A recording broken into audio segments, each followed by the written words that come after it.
It's 10 a.m. and we have Pastor Jeff Light here from Novum Baptist Church to lead us in invocation. If those that are willing and able would please stand.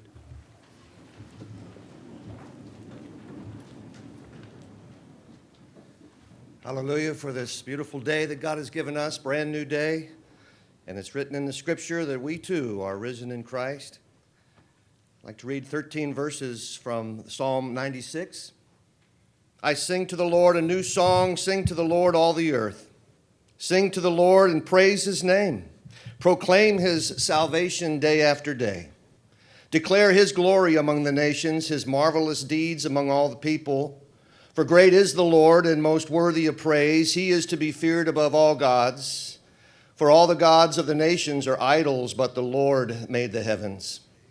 Splendor and majesty are before him. Strength and glory are in his sanctuary. Ascribe to the Lord, O families of nations. Ascribe to the Lord glory and strength.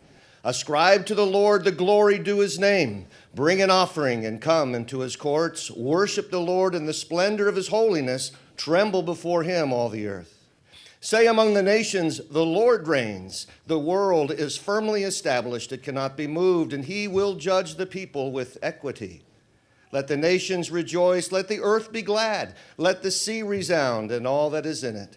Let the fields be jubilant and everything in them. Then all the trees of the forest will sing for joy. They will sing before the Lord, for he comes. He comes to judge the earth, and he will judge the world in righteousness and the peoples in truth. Gracious Heavenly Father, Lord God, we thank you and praise you for the health that we have and for this day. Lord, thank you for this community and for each soul, God. Father, we ask that you would please draw us closer to you today, and may this be a day that you demonstrate your love among us. God, we thank you for the countless blessings of this life. God, we thank you for the safety we have and for all those, Lord, who labor and give of themselves that we all might be safe and healthy and made whole. We ask, God, for your wisdom to fall upon this meeting. We ask, God, for your peace to reign here. We ask, God, for righteousness and truth and justice to abound. And we praise your holy name. In Jesus I pray. Amen. Amen. Thank you. Thank you. We'll call the meeting to order, and Vice Chairman Deal, could you lead us in the pledge? Yes.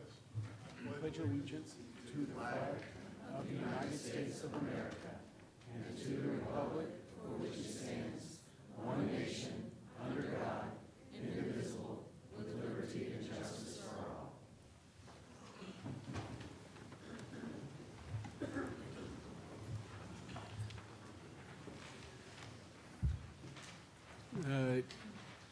For those in the audience and those watching electronically, Supervisor Mandy Brown has connected via Teams. So by our rules, she can participate in open session electronically for up to 2 meetings a year unless it's a medical disability. So she will be participating that way in our meeting.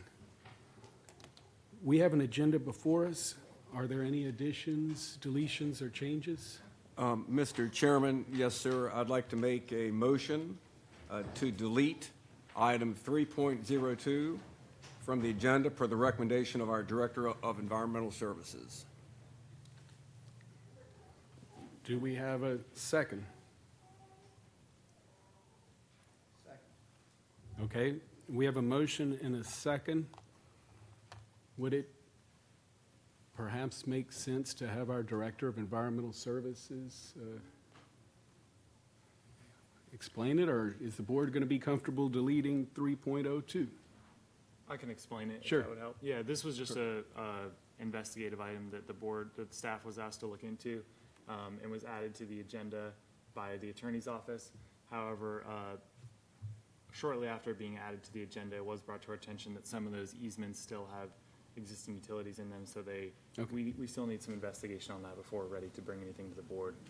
So that was the recommendation from the Environmental Services Director, to remove it for now. Okay, so we have a motion to strike 3.02 from the agenda. Any further discussion? All those in favor, please signify by saying aye. Aye. Any opposed? Hearing none, 3.02 is stricken from the agenda. Are there any other additions or deletions? Hearing none, we will proceed with the agenda as amended. First up is the consent agenda.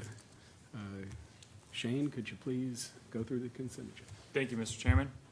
Item A on the consent agenda, approval of the March 3rd, 2026 AM meeting minutes, March 6th, 2026 special called closed session, and March 19th, 2026 budget work session meeting minutes. Item B, the board will consider an acceptance of a grant and appropriation of funds totaling $1,025 for the Sheriff's Office. The funds are from the Virginia Department of Criminal Justice. Item C, the board will consider accepting a grant from Fauquier Health Foundation, DBA Path Foundation, and a budget amendment for Culpeper Human Services. The grant's funds are for administrative costs related to running the warming shelter. Item D, the board will consider acceptance of a donation and a budget amendment for Culpeper Human Services, Culpeper United Methodist Church, which has donated Culpeper United Methodist Church has donated $1,000 and requested these funds be used for administrative costs related to the running of the warming shelter. Item E, the board will consider 3 donations for the Sheriff's Office and consider a budget amendment for the funds. All right, is there any discussion on the consent agenda or a motion? Mr. Chairman, I'd like to make a motion that the board approves the consent agenda. We have a motion and a second regarding the consent agenda. Any further discussion? Hearing none, all those in favor, please signify by saying aye. Aye. Any opposed? Consent agenda is passed. Next up, general county business 3.01. Shane? Mr. Chairman, Dr. Tashika Griffith, president of Germanny College, will introduce herself and give a brief update on the events at Germanny College. Great. Thank you and Professor. welcome. I am not Dr. Griffith, Okay. but good morning to Mr. Chairman and members of the board. I'm Anne Marie Anderson.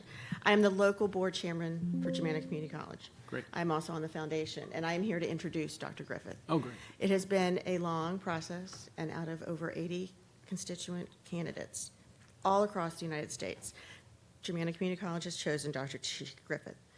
As an educator, as a member of Culpeper, we promote Culpeper highly at Germanny, and we like it to be reinforced. Before I introduce Dr. Griffith, I'd also like to introduce all of you to our Germanny graduation on May 14th.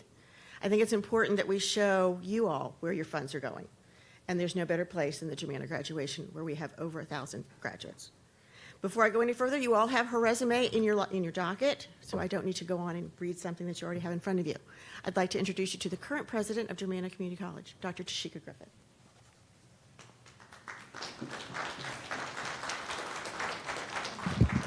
Good morning, and thank you for having me this morning. It is my honor and my privilege to be in front of you this morning. I will start it off by letting you know I am not here to ask for money. I figured that'd be quite a relief. I'm actually here to introduce myself and show the impact that your funding has done for the college. So who we are, Germanny. We offer over 70 degrees, certificates, workforce credentials at a third of a cost of our 4-year sister and brother institutions. We have over 45 of those 4-year institutions that we work very closely with. You'll see in front of you our top 5 transfer partners for our students and our graduates. I'd be remiss as a Virginia Tech grad that Virginia Tech is also on that list. Go Hokies. We service over 14,000 students annually. You'll see 70% of our students are part-time. As you know, a lot of our students in the community have jobs, have families, so they really rely on the convenience of being able to take those courses part-time with us. 30% of our students are full-time. We have an overwhelming population, as you can see, of 63% of the college are female, and we're definitely working to increase that number of our male students at 37%. And then 78% of our students are aged 24 and under. And you'll see here with our 2 campuses, 3 centers, and online learning everywhere, we are again very proud to partner with Culpeper County. So Culpeper at a glance, we talked about Germanny as a whole, but 1,142 students from Culpeper County are students at Germanny. 57% of those students are regular students, so they're with us to obtain their degree. We have dual enrollment numbers that we are at 30% with our high school students, and 13% of our Culpeper residents that are students with us are workforce. We're certainly hoping to grow that number. We understand we have a lot of work to do that. Online, again, 52% of students and 48% of our Culpeper students are in person. And then similar to our overall numbers, you'll see 70% are part-time and 30% of those students from Culpeper are full-time. We are very proud to partner with our K through 12 partners. We actually have a high school a career advisor embedded in the high schools, Ms. Lisa Shiflett.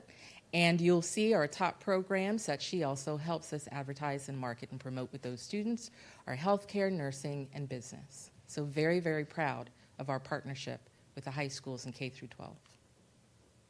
So I wanted to leave you with a spotlight. We know that your impact and your giving and your dollars lead to great impact for our students. So here's a Culpeper student, Katie McFarland.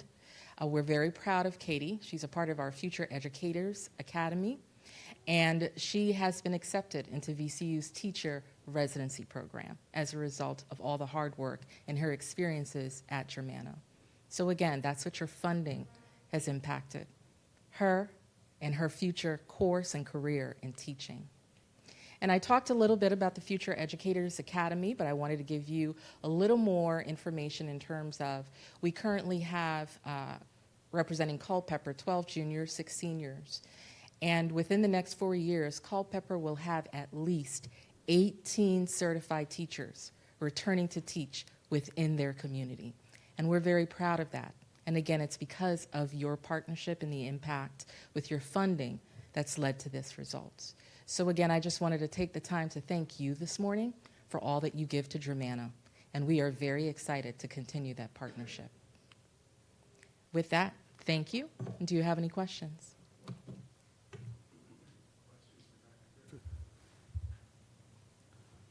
Thank you very much. Thank you for your time. Appreciate the presentation.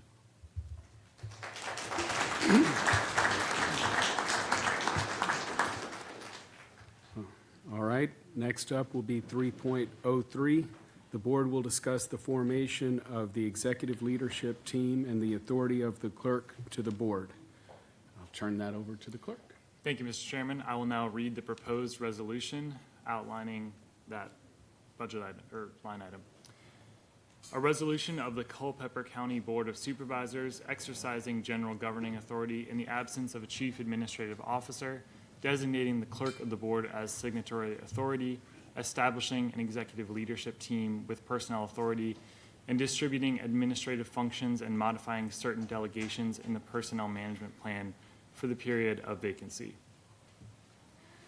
Whereas the County of Culpeper, Virginia, is a political subdivision of the Commonwealth and a general law county whose governing authority is vested in the Board of Supervisors pursuant to Virginia Code 15.2-1401, which provides that all powers granted to localities shall be vested in their respective governing bodies.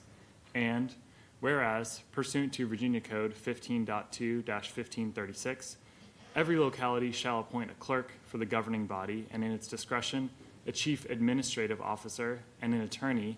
The appointment of a chief administrative officer is therefore permissive and not mandatory, and the board has discretion to operate without one.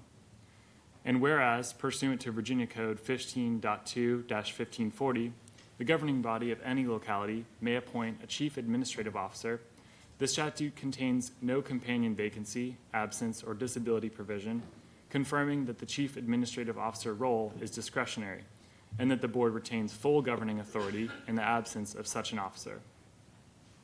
And whereas the position of the county administrator is currently vacant, the board is engaged in a recruitment process.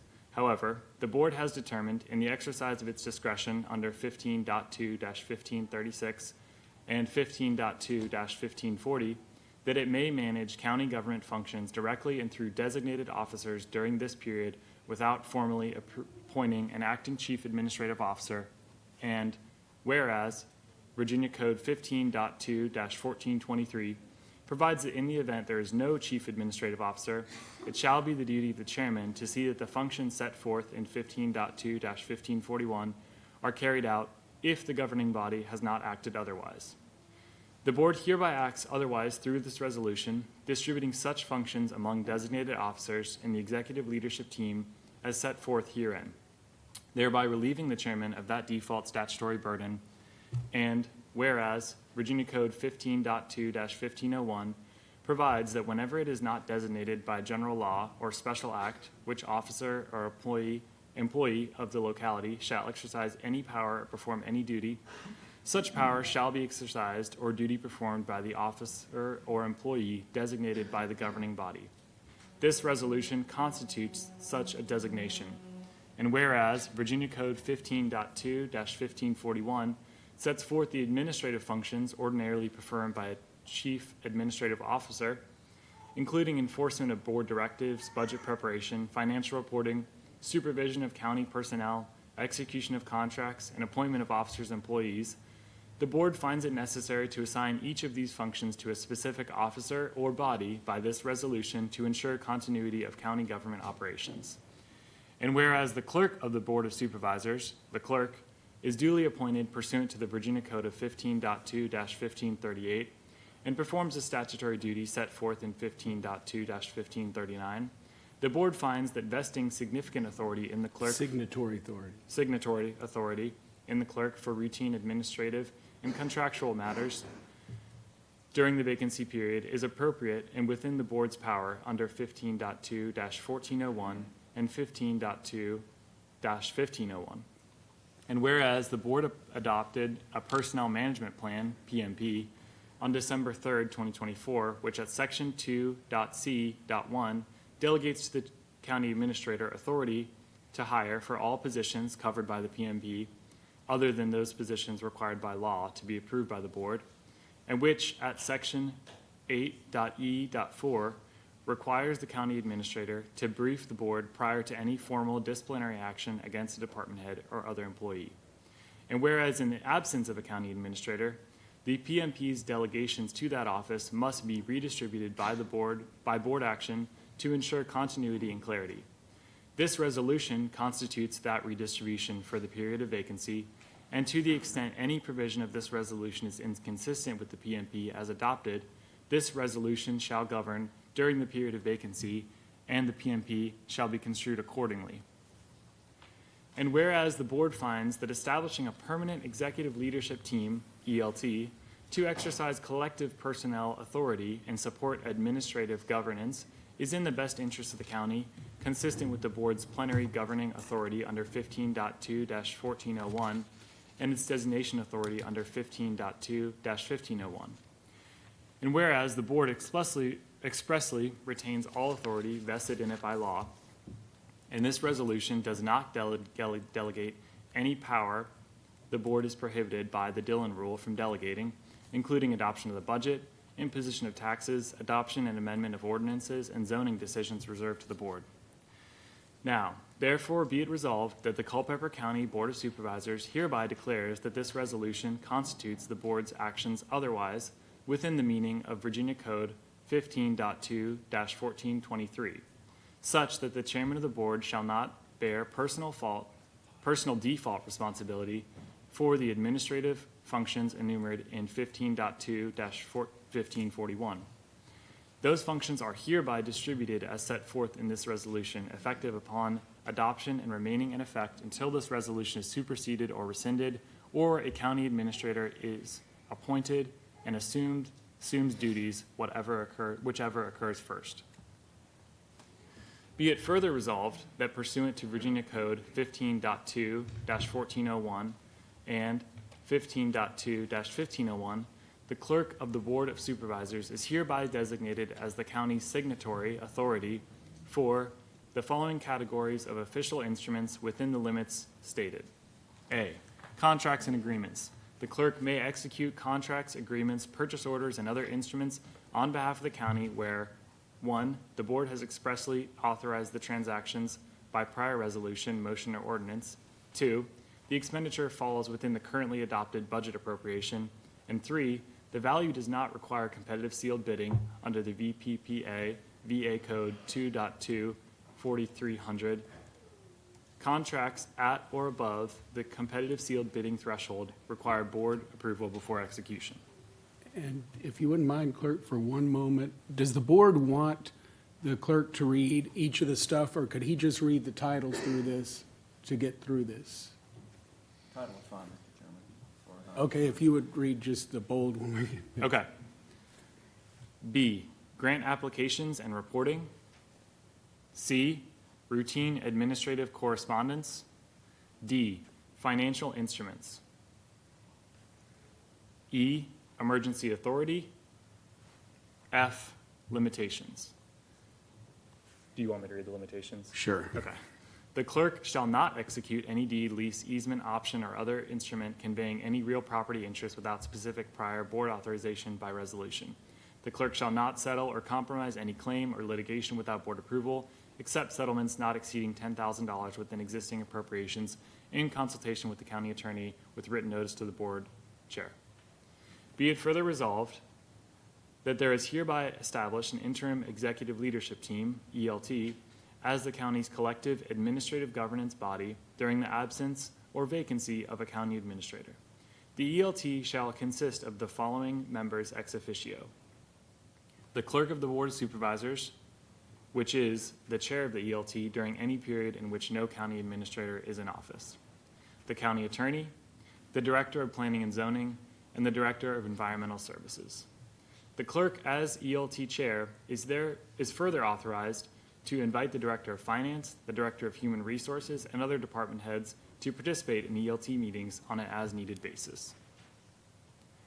Be it further resolved that pursuant to Virginia Code 15.2-1401 and 15.2-1501, and as a modification of the PMP's delegation in Section 2.c.1 for the period of vacancy, the ELT is hereby designated with authority to exercise the following personnel functions on behalf of the county during any period in which no county administrator is in office, consistent with the county's adopted PMP, classification plan, and pay plan. I don't think we need the note. Hey, you okay? I'm in the middle of my board meeting, so I had to Okay, turn my Mandy, we camera can off. I just hear wanted you. to make sure you were okay. Supervisor Brown, could you maybe put on mute until? Okay, continue. Skipping the note at the direction of the chairman. Sorry, board. I thought that was an emergency. Okay, very good. Skipping the note at the direction of the chairman, we are now discussing ELT responsibilities. A, hiring. The board hereby redistributes the county administrator's hiring authority under PMP Section 2.c.1 to the ELT for the Once period of again, vacancy. maybe just the Okay. bolds. A, hiring. B, discipline and separation, board briefing required for department heads. C, discipline and separation, employees exempt from grievance procedure other than department heads. D, discipline and separation, employees covered by grievance procedure. E, suspension. F, routine personnel transactions. G, quorum and decision process. And F, minutes. Be it further resolved that to ensure the integrity and continued operations of the county's grievance procedure under PMP Section 10 during the period of vacancy, the board hereby makes the following designations which supplement and supersede the PMP's references to county administrator for the period of vacancy only. Once again, A, grievability determinations. B, Step 3 county administrator hearing. And E, general county administrator references in PMP. C, general county administrator references in PMP. Be it further resolved that to satisfy the board's obligation to act otherwise under Virginia Code 15.2-1423 and ensure that all functions enumerated in 15.2-1541 are assigned, the board hereby distributes those functions as follows. Shall I read the headers? yeah, no, this, I think we need to read where it goes. Okay. 1, enforcement of board directives and laws.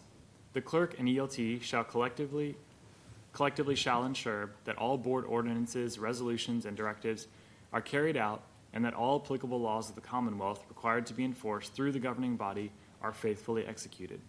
Each department director shall remain responsible for enforcement within their respective departments. 2. Budget preparation.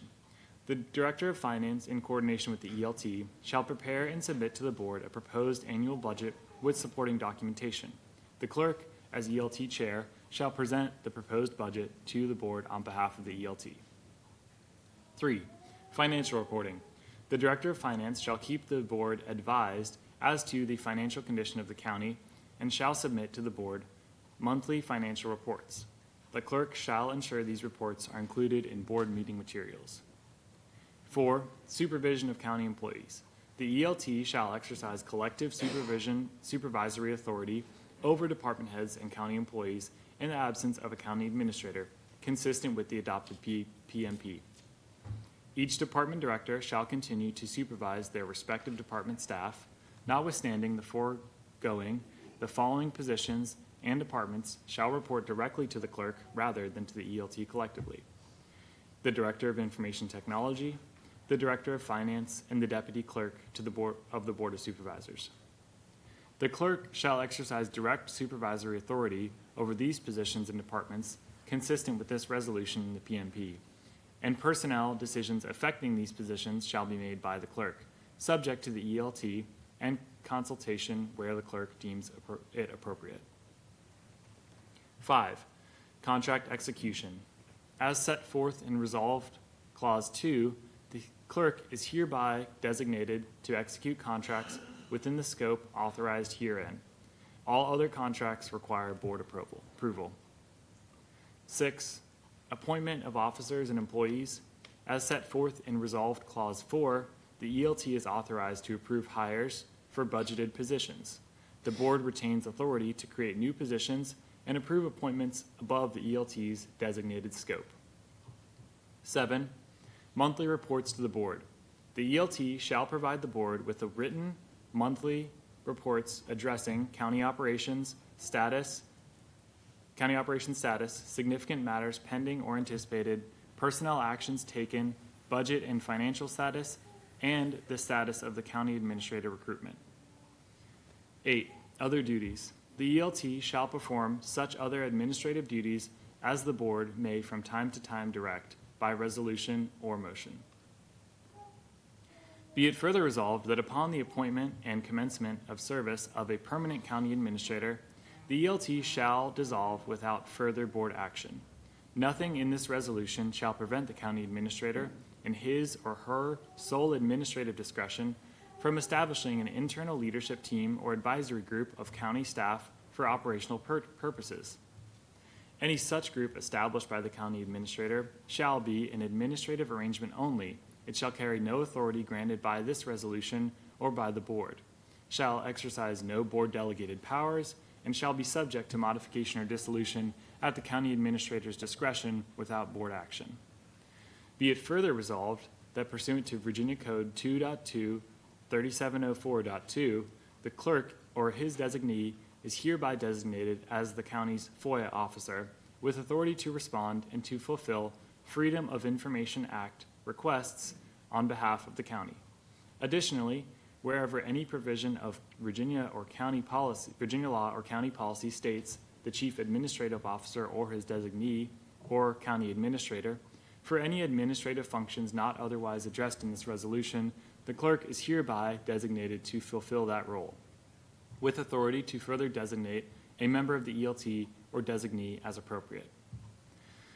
Be it further resolved that to ensure continuity of operations, the following reciprocal coverage shall apply. Here titles. Here just the titles of them. A, clerk absence. B, simultaneous unavailability. Be it further resolved that the board expressly retains all authority vested in it by law, including without limitation, adoption of the annual budget, imposition of taxes and levies, adoption and amendment of ordinances, zoning and land use decisions reserved to the board by statute or ordinance, and any action required by Virginia law to be taken by vote of the governing body.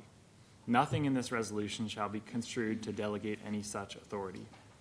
Be it further resolved that this resolution shall remain in effect until 1, a permanent county administrator is appointed and assumes the duties of the office, 2, the board adopts a superseding resolution, or 3, this resolution is rescinded by the board, whichever occurs first.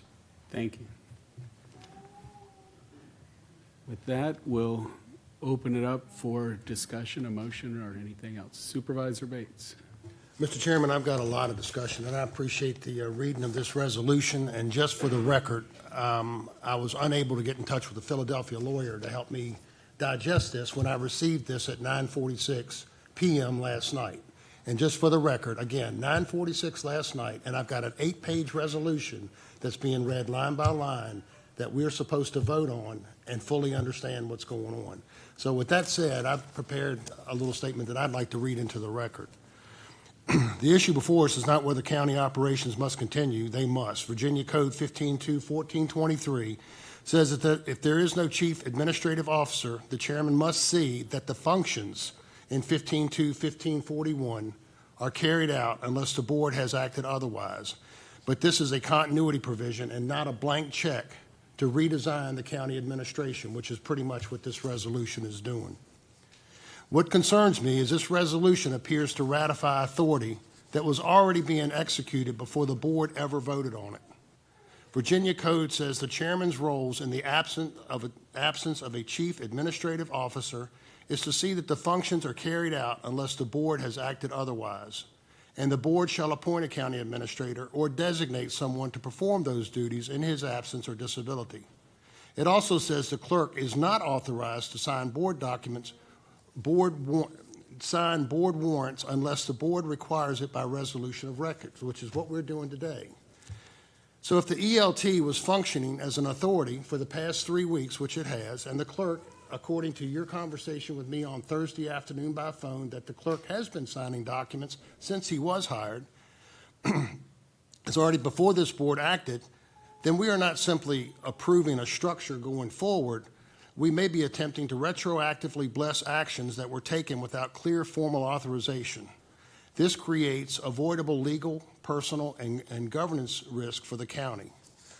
So I think it would be fair to say, Mr. Chairman, that when we talk about, as a chairman of the Board of Supervisors, since the first of the year, how you've acted and the things that you've carried out, I thought it would be prudent that we kind of go over, based off of our rules of procedure, if we're going to continue operating under our rules of procedure, but in January we opted not to do that.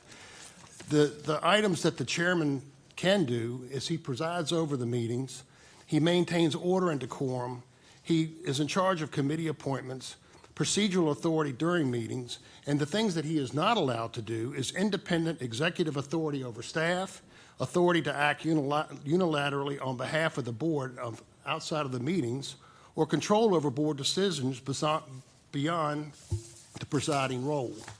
So with that said, there's no way that I'm going to support this resolution because it would be illegal. Because it was in the paper, Mr. McCrum's report was published in the paper that what he did the first week was to work with the executive leadership team, and I didn't find out about this executive leadership team until last week. So then it was redacted from the paper because I guess it kind of shed light on that, hey, the ELT was put in place before we voted on it. To me, it's just this whole thing it's again, it smells. And I just want to say, too, for the record, that since the first of the year, since you've been elected chairman, it has become I've become increasingly concerned about how we are operating as a board, particularly around transparency, communication, and adherence to our own procedures. The role of the chairman is to facilitate the work of the full board and maintain confidence in this process. When that confidence is diminished, whether internally or publicly, it affects our ability to govern effectively. And for that reason, I believe that it would be in the best interest of this board and the community that we serve that you, Mr. Chairman Underwood, consider stepping aside as chairman of this board so that we may reset, restore trust, and move forward in a more unified and transparent way. Thank you.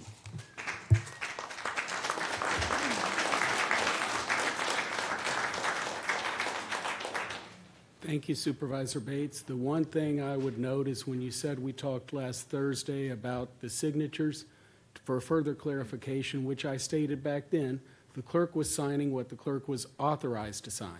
I didn't say the clerk was signing everything. So for clarity, I want to make that note. Thank you. Further discussion. Yes, Mr. Chairman.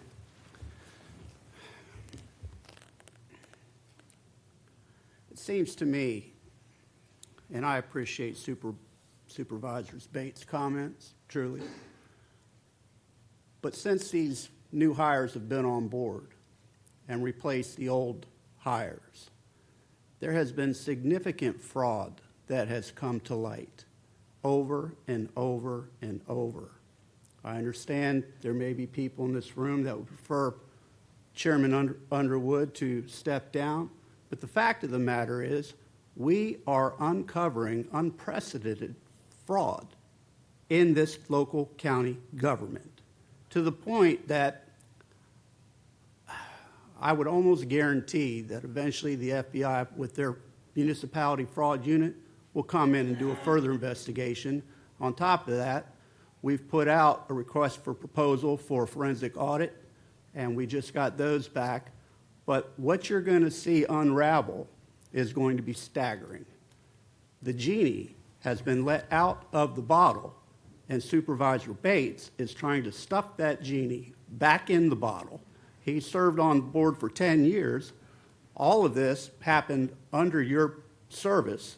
I'm not saying that you're complicit, but what I am saying is that you're doing everything in your power to shine a negative light on how this board is operating, where you should be putting great effort into supporting these talented people and uncovering the truth, because that is the epitome of transparency.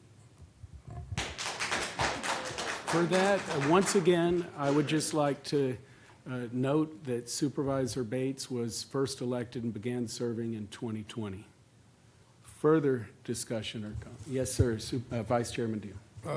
Mr. Chairman, so that makes me along the same lines as Mr. Bates, because I've served with Mr. Bates for a long time. So, Mr. Ferris, I have to disagree with you. And I don't know of any blatant fraud that we've discovered. And I can ask Chairman Underwood that. We've talked about that before. Have we come up with any blatant fraud that you're aware of? In our discussions, you're telling me that no. I believe I have disclosed everything I am obligated to disclose, meaning if there were something that's blatant fraud, I'd have to ask the parliamentarian or others, but I don't think I could not disclose that to you. Does that make sense? Right. So I'm not familiar with what Supervisor Ferris is saying from that standpoint. As far as the resolution is concerned, it was my understanding that several of the managers, it was going to be simple. Several of the managers were going to lead, make decisions until we hired a county administrator. Shane, Paul Howard were going to make decisions. It was going to be a simple process. What's been laid out there is not simple. It's an 8-page document that, it would take a whole meeting and weeks to unravel for me to feel comfortable with it. So I'm old school. I've been on the board for 10 years. I am not aware of the board ever taking on a process like this before. For that reason, I can't support it, Mr. Chairman. Okay. Further discussion. Supervisor Payne. Mr. Chairman, would it be possible, because what I'm hearing is from two supervisors that seem that they need more time with this. I don't know if this is a question for our county attorney. Is this something that we could give them more time to review and circle back on this? Because it's this board has to come together, and a policy of this nature, of this size, if they feel they haven't had the time to review it, I would love to give them the time to review it. You could set it aside and come back to it this evening, or you could defer it to the next board meeting or another date. Because my question is our local government is going to continue to move on while we review this? I just want to make sure there's no unintended consequences of me stalling this. No, I just want it to be clear, though, without this in place, the signing authority, what you would normally consider as the county administrator duties will fall to the chairman of the board. And so he will assume that authority in place until the board acts otherwise, or we have a county administrator in place. And Mr. Chairman, that was my understanding is when we were discussing this, that, we were going to have a couple people lead staff, and the chairman, I guess, would be the signator. A simple process. Why we hire a county administrator? I mean, can we hire a county administrator within the next 60 days at least? That's not a very long time.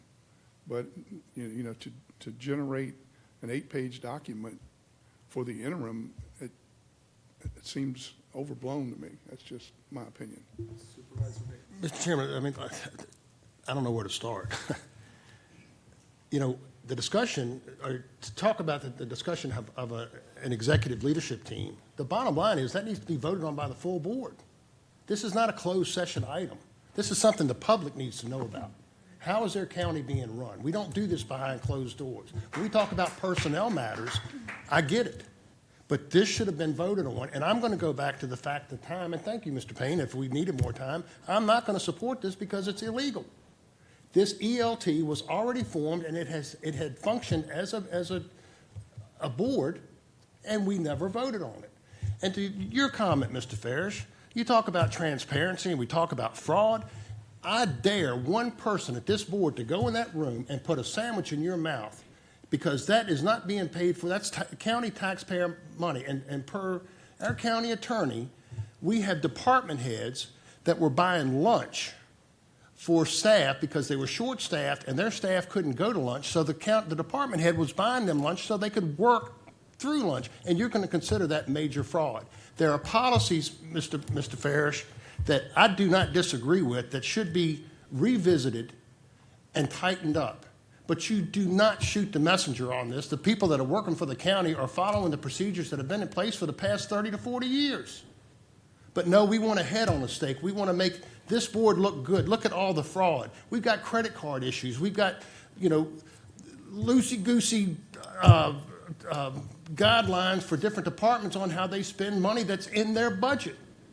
That's already been budgeted to those departments. So I cannot sit here and in good faith see you accuse our staff, our county staff, of malice and fraud. That just makes me sick to my stomach. But again, this is not something, and I'm not trying to grandstand. I have had enough. For 4 months, I have put up with this, and I have never seen our county, to talk about, the clerk to the board, and Mr. Chairman, you had mentioned, well, it was done in the 1800s. Well, I can't really speak to that because I wasn't around. But this is ridiculous. I've just about had all I can take. Mr. Chairman? Once again, for factual, if there are things, I will brief and then I'll call. So a couple of things. I did not hear Mr. Farish or Supervisor Farish mention the word malice. And relative to 1800s, I said prior to May 9th of 1971. Supervisor Farish. Yes. And I appreciate, again, Supervisor Bates, your remarks. But you are grandstanding in the fact that you are trying to minimize some serious fraud. Whether you're aware of it or not, it exists. I'm not trying to put down the previous staff or trying to hurt the county. I am excited that we are finding out what's behind the curtain, and that's been behind the curtain throughout the 30, 40 years. It's going to be substantial. Time will prove this right. You will see. You will all see. I have no interest in trying to hurt people. I have no interest in trying to deceive anyone. What I do have an interest in is cleaning up a county government that has been fractured with fraud. And that's what I was elected to do, and that's what I'm doing. And I'm going to continue to do it no matter how bad you try to minimize what this substantial fraud is. And you will see. Be patient. It'll come out. Mr. Chairman. Supervisor? Mr. Chairman, a question for the county attorney. I believe that Supervisor Payne had an excellent idea. So if we defer any action on the resolution until the May meeting, I guess my concern is what kind of legal jeopardy does that put us in if we don't have an officially adopted framework for operating the county? I know that I heard that the chairman can act as the county administrator. That's just how we move forward then, and all things go to the chairman? Is that correct? That's correct. So the clerk by state code has our, statutory authority, which he has been operating within. And the parts that are not, that he's not covering, that would be normally covered by a county administrator, would fall to the chairman until such time that the board acts. Okay, so, I'm sorry, Mr. Chairman, go ahead. Sorry, I probably should have helped That's you all right. continue. But what I'm wondering is then, can the chair do what Vice Chair Deal is suggesting and delegate to a small ELT to act as they're acting?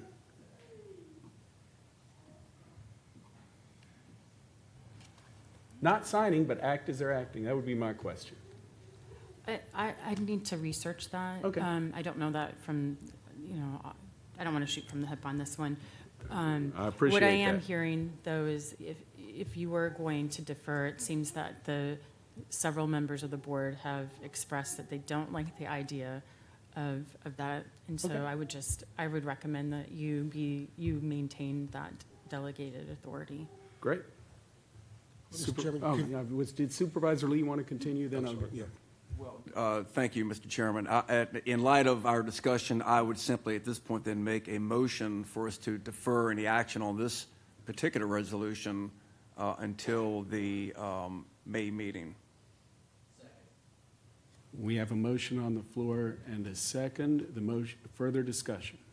Mr. Chairman, for the record, could you verify that this executive leadership team was formed prior to a full formal vote by the board? For the record, I can verify that there was no vote by the board. That's a fact. And I can verify that Supervisor Lee and I went and met on Monday morning 2 weeks ago, 15 days ago, and discussed what I believe to be the will of the board. And what I thought the will of the board was, and there are notes, and there were people who were in that room, was that and we did this actually because Supervisor Payne was trying to get us to 7-0. And what we did is we said that there would be what Supervisor Deal said, a group of staff leadership that would act relative to the stuff outside of the finances and technology that would be under the clerk. I did go convene that meeting, introduce our clerk, Shane McCrum, and explain that structure. Staff took that, created an email, elt@culpepercounty.gov, and have been operating with stand-ups each weekday until today. I will confirm all that. That is the fact that there was no discussion with the full board on who was going to serve on this leadership team either, is that? No, I believe there was discussion on Well, who there was was a going to serve on it. Well, the only discussion I recall was of the new hire, Mr. McCrum, and there was also discussion about moving his abilities further in closed session, what he could do, which I was against, and to your point with Mr. Payne, you are correct that he wanted to have a unanimous decision coming out of closed session. I was hesitant because of the local government experience and not being a clerk before. I did concede and say, yes, I would support Mr. McCrum until we talked about the starting salary, which for the record also has, from $96,000 to $165,000, has set a new level in the Commonwealth of Virginia for a clerk to the Board of Supervisors. And at that time, I would not support the salary that went with Mr. McCrum, and that's when it was a 6-1 vote. But thank you, you've answered my question. Further discussion? Supervisor Farish. I think Supervisor Brown might want to weigh in. Supervisor Brown, I'm sorry I can't call on you by seeing you, but if you're there and would like to weigh in, please do.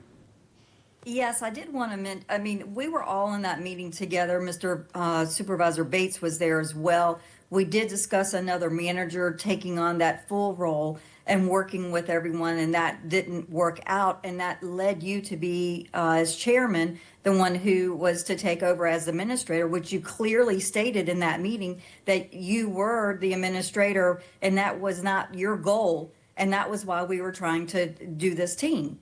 I don't know why there's confusion on that and why it keeps getting drawn over and over and over again. It doesn't make sense to me. It seems like, Supervisor Bates, whatever we do, you are continuously trying to go back and undo and say that you weren't there, but you were sitting there and we all discussed it. And that's when Mr. Payne said that he would like to try to get everyone together, and would you go with that? And you said yes.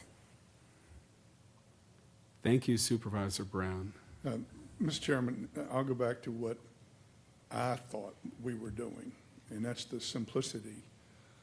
Instead of the formal 8-page executive leadership team term, I haven't heard that before. I've never heard it in county government. I don't think it's been done in the history of our county. And like I said, I'm old school.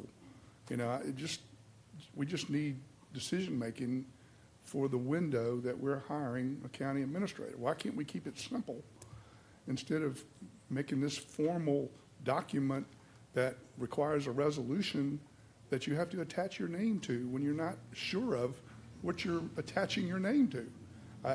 That's my whole position. The motion on the floor is to not act on the resolution and to defer till May. We then have the choice of acting in May or not. So I'm happy to proceed with the will of the board. We currently have a motion and a second. Is there further discussion? Mr. Chairman. Yes, Supervisor Brown.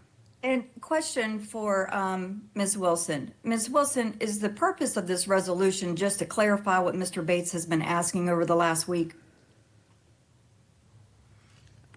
I'm sorry, can you explain what you mean by that? When Mr. Bates questioned a leadership team and the direction and the fact that we didn't have any running of the county, is that how the formal resolution came about, which is a whole lot more in depth because of the legal aspects of it all?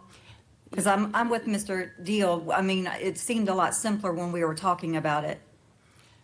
Yes, that's my understanding, and it is all encompassing, because wherever in our personnel policies where it mentions county administrator, I did not want there to be any question of what that meant.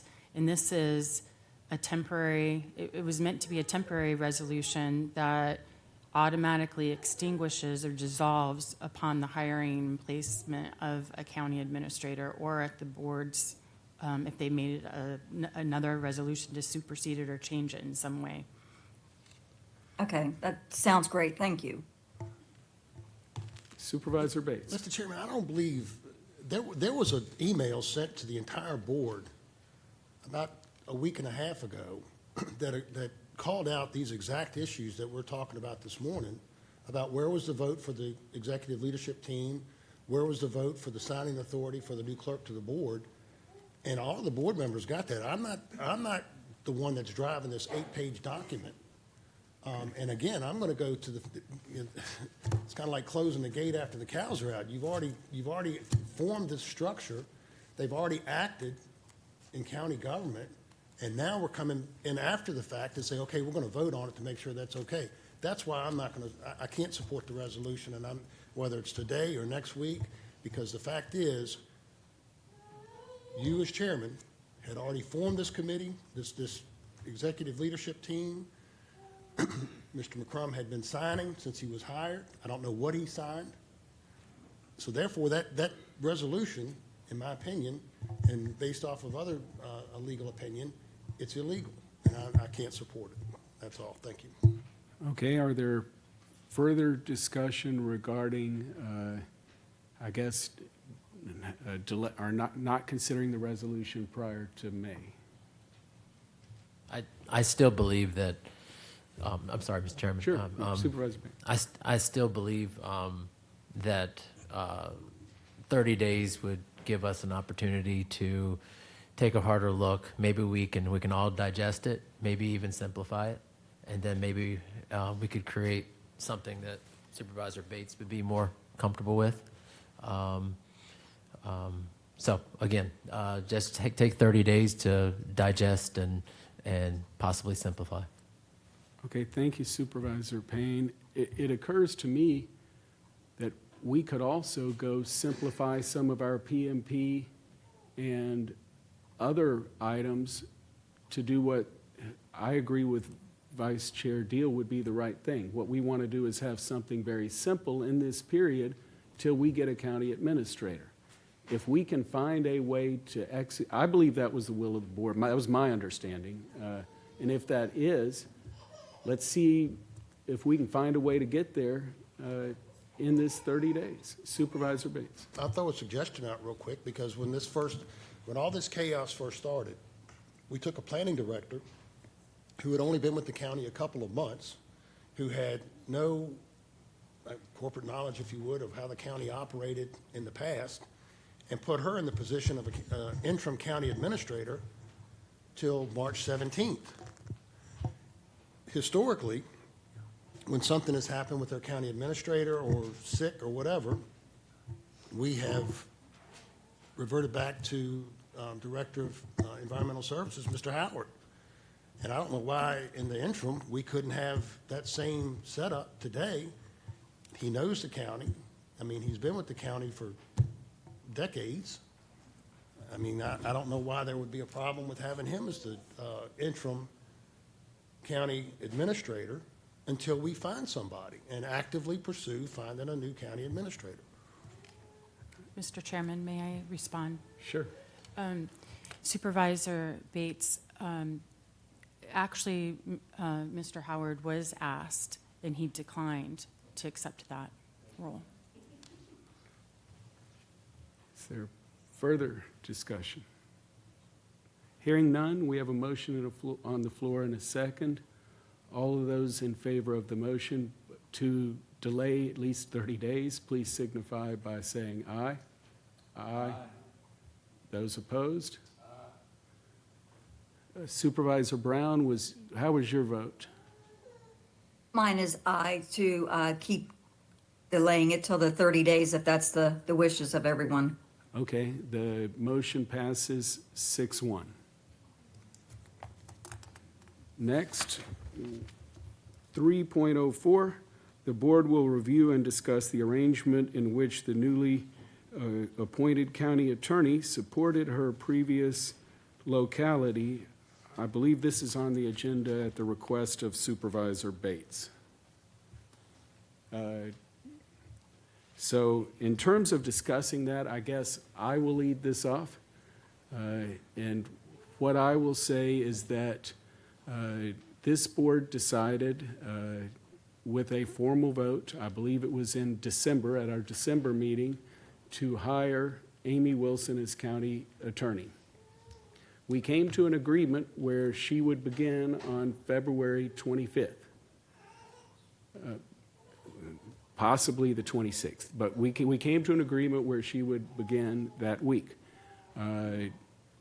During the period where, prior to her getting here, we had several things that were pressing where Ms. Wilson and Orange County were gracious enough to have Ms. Wilson assist us. I received a call the week that had February 25th in it and prior to February 25th from the first vice chair of the Orange County Board of Supervisors, then the chair of the Orange County Board of Supervisors, both saying that they had 3 meetings that they would like Ms. Wilson's assistance. And they would like, if we're amenable, to do it in whatever way possible. I, the next morning, go in and talk to our county administrator at the time, Sam McLaren. And I tell him, Sam, Ms. Wilson has done a lot more work for us while working for Orange than Orange is asking that she do for them as they get their attorney there. Now, we can memorialize this in a transition services agreement, or we cannot, but we didn't memorialize her helping us while Orange, and we're neighbors, and I tried to, and Sam, I'm not going to speak for Sam, and Sam isn't here, but needless to say, it did not go on the agenda, and that is what occurred in terms of the item here. Supervisor Bates. Mr. Chairman, in response to that, you know, it seems as though since we started in January, everything we have done has been a hair on fire moment when it comes to the software that we just acquired for the HR and finance. And I think that leads to a lot of the problems that we're experiencing right now, that everything has got to be done right now. For example, this resolution that, you know, we wanted to pass an 8-page resolution. I received a call from a business owner in Orange on the 13th about what kind of deal was worked out between. You mean March 13th? March 13th. Okay. What kind of deal was worked out between our county attorney and Orange County? And I said, well, I don't know of anything other than the fact we hired her. She started on the 26th. And that morning, Ms. Wilson brought me a copy of her contract because I wanted to see if there was anything in the contract that said, you know, that she could serve as our full-time county attorney and be interim county attorney in Orange at the same time. Well, that's not the case. And I mean, it clearly states in here that, you know, she's prohibited from, she shall not engage in the private practice of law or any other employment except as expressly authorized by the county. That said, that should have been another county vote, not a decision on you or the acting county administrator. And the reason I think this is such a big deal is because we just signed a contract with FiberLink, which is through the Orange County Board of Supervisors. Should there be a problem going forward with this contract, to where is the loyalty going to lie? And I'm assuming it would be with Culpeper, but I don't know that for a fact. We've created a situation where we've got an attorney representing both sides of that contract. So again, it would have been very simple to have the entire board come up and vote on something on whether we wanted to allow Ms. Wilson to serve as interim county attorney until they found somebody. That's all. Thank you. Supervisor Bates, I now understand more why Ms. Wilson thought she needed to prepare an 8-page resolution. Because if we were doing things simply where we, as Supervisor Deal suggests, that's how I thought we were operating. And I did not believe our attorney, Amy Wilson, literally being there in the role for whatever doing at meetings, not FiberLink or whatever, because for FiberLink, you may recall this board was very clear, and Ms. Wilson, I don't believe, was involved in either side. No, she was So we have done everything above board and the best we can while attempting to operate in the informal environment that was the history of this county. But if there are now questions and reasons that we need to document more, you bringing them up is causing us to get more documentation. So let's go forward the best we can. Well, I don't think it's documentation I'm requiring. I am asking for transparency and letting the full board know. For example, I mean, we've got another closed session agenda item today that none of the board has any documents to go to look at before we go into closed session. Well, with that, I'll say two things. One, having this conversation in front of more than 50 people with it being televised, hopefully is perceived as transparency. Two, in terms of the closed session item, this board authorized a personnel investigation, and we are following procedures relative to our PMP to the best that we can. Any further discussion? All right, we'll move on to old business. The board will consider the approval of change order number 005 from Taft Construction in the amount of $353,844.46 to support the paving, additional sidewalk, and curb and guttering for the Culpeper Sports Complex parking lot construction process. Thank you, Mr. Chairman. So this item went before the Building and Grounds Committee for the additional parking lot at the Culpeper Community Pool. The Building and Grounds Committee approved it. We have a presentation that's uploaded in board docs as well. So this is specifically asking the board to approve the change order as it is above the threshold that's within the purchasing agent's authority. The funding is currently available within CIP 005 for the parking lot. It's parking lot field house CIP, so there is funding available. So it's just a request for approval of the purchase order given the amount. And the head of Parks and Rec is here if you have any further questions. Does the board have any further questions? Mr. Chairman, I'd like to make a motion that the board approves the change order for the purpose of constructing a parking lot at the Culpeper Sports Complex. We have a motion and a second. Any further discussion? All of those in favor, please signify by saying aye. Aye. Aye. Any opposed? The change order is approved. Item 4.02, Shane. Thank you, Mr. Chairman. The Culpeper Community Pool is scheduled to open this spring again. This is on the same item. And the project is currently at an overrun of approximately $392,000. We have the exact enumeration of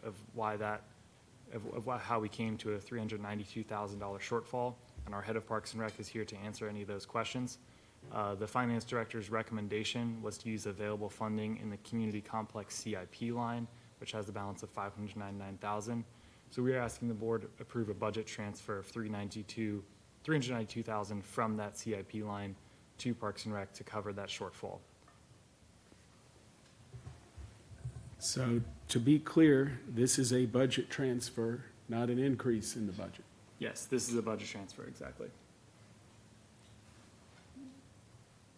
Okay, further discussion, motion, questions? Motion to approve the budget transfer, Mr. Chairman.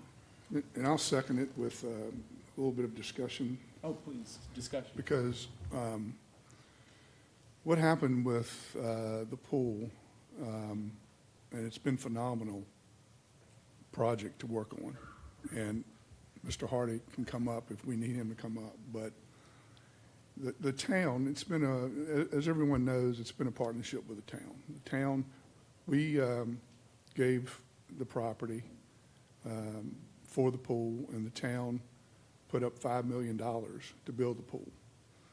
When through the procurement process, when we bidded the pool out, we had one RFP where the pool and the buildings themselves were all combined.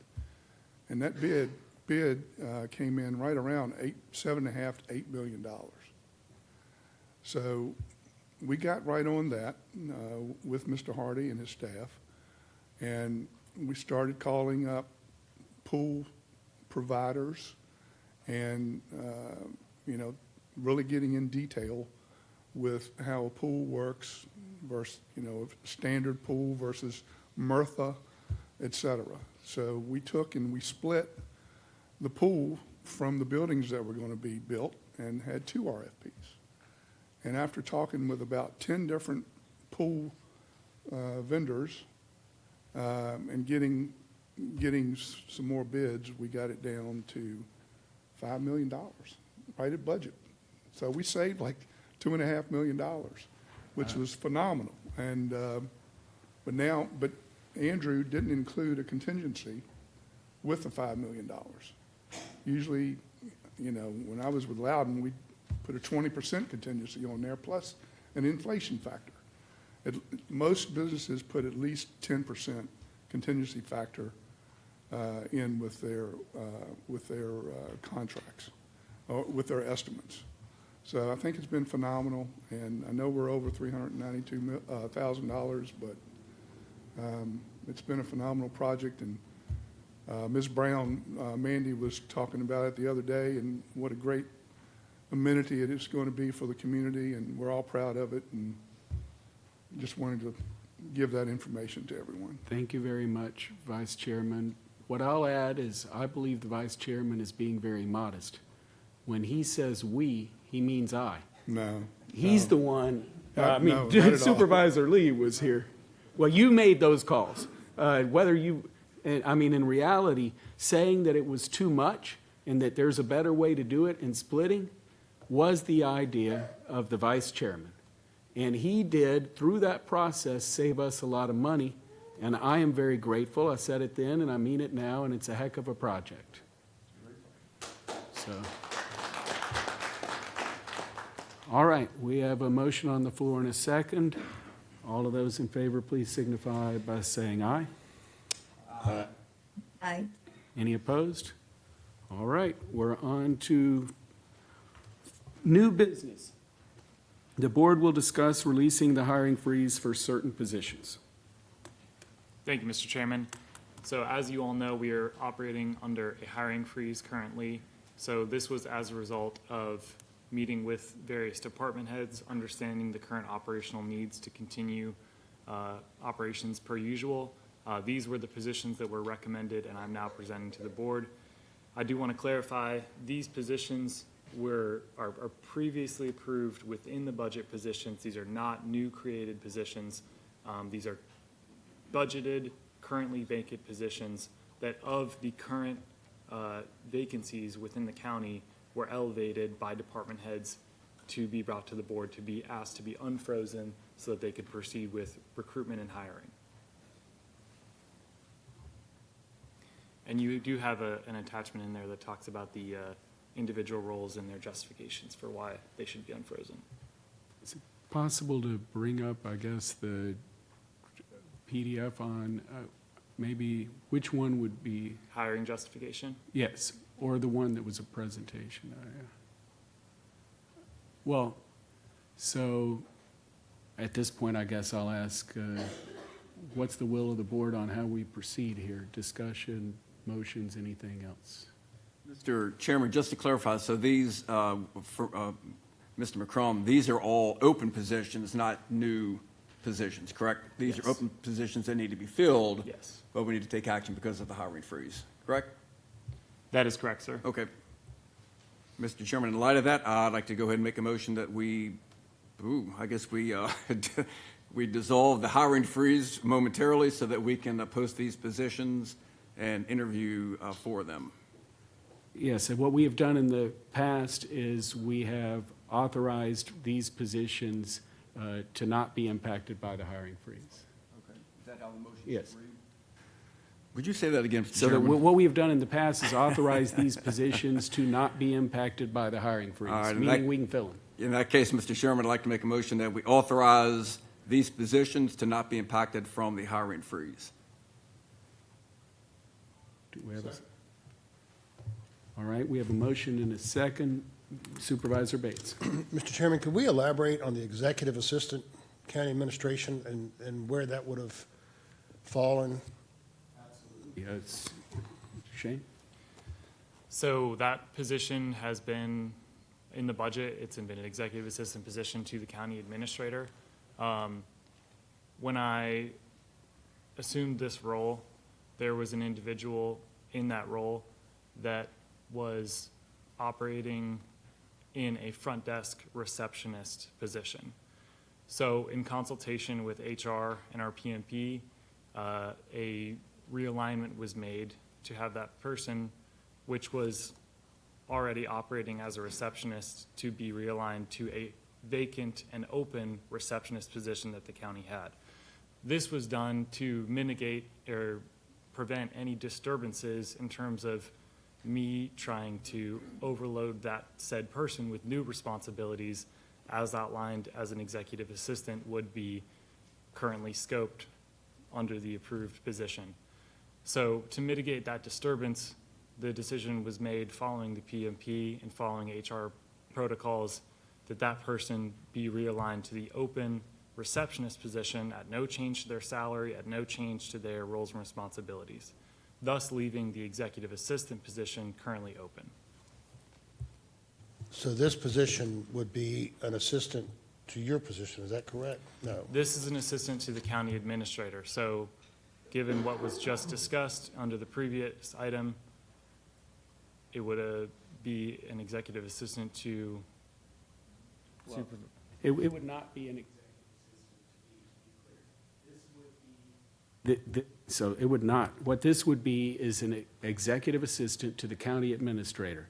The county administrator position is open, and we're trying to fill it as expeditiously but as deliberately as we can. When there is much that needs to be done relative to that function, whether it's me, the ELT, Shane, whoever it is, there's just a lot of work that needs to be done. The recommendation is to fill that position and have it be the EA to the county administrator when we get one.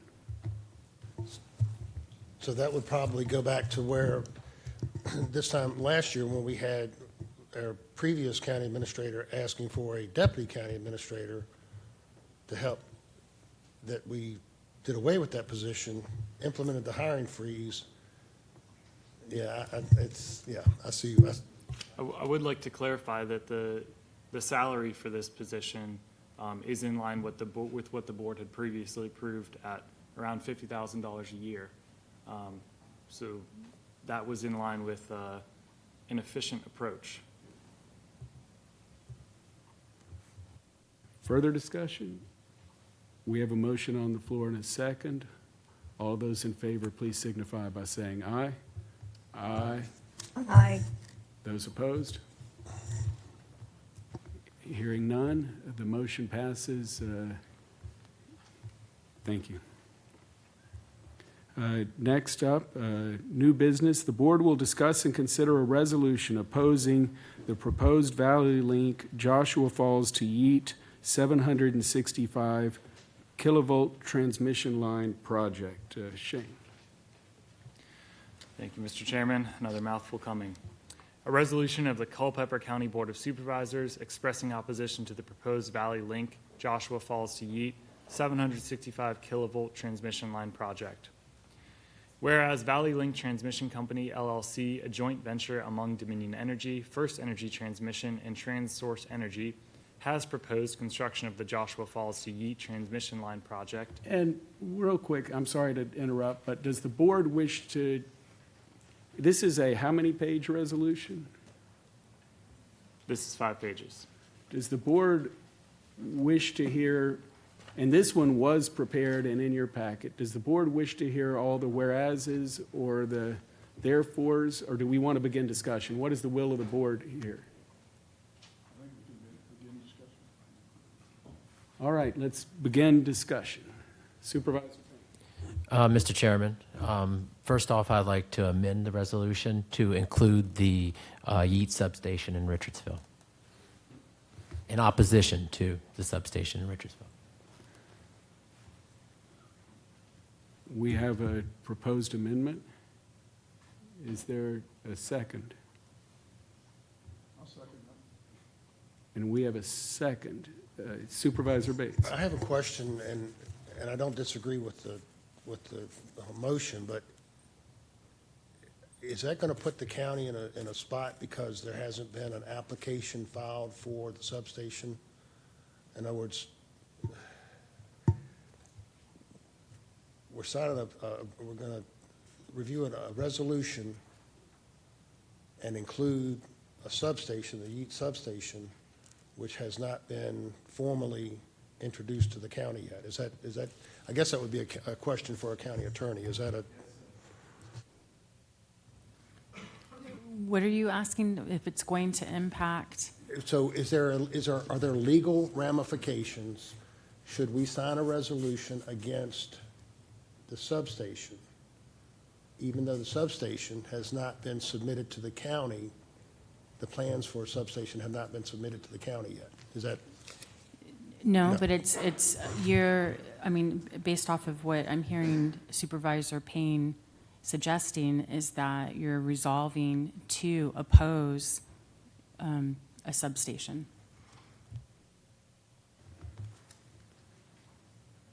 Is there further discussion? Well, for me, I'm going to state, one, that other than, I guess, just saying oppose the substation, there's not further clarification, but I absolutely, and I'm not going to speak for the board, but I have not talked to a member of this board that is not against this transmission line. I've not talked to, the outcry is at least 200 to 1 against the transmission line. It may be closer to 400 to 1, but I don't think anyone's going to argue that it's less than that. So it is important that I believe that we clarify and have our position known. The question, if there is no power line, you don't need a substation. If there is a power line, some have said, okay, if you have a substation, it's going to spider out from the substation. Actually, if you have a power line, that's a rib. It can spider anywhere on the power line, not just the substation.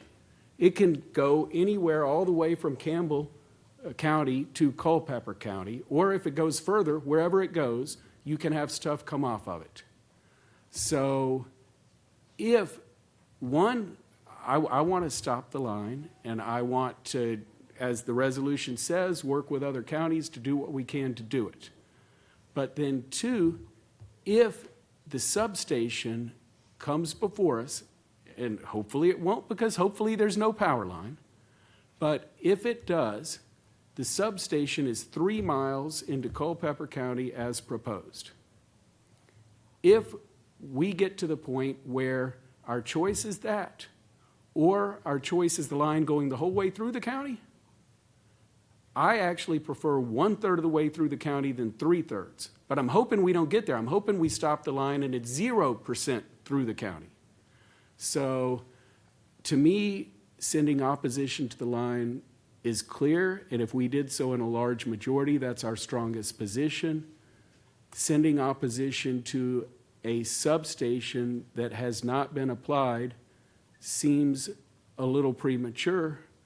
We want to do it and do everything we can to fight to limit the impacts to this county.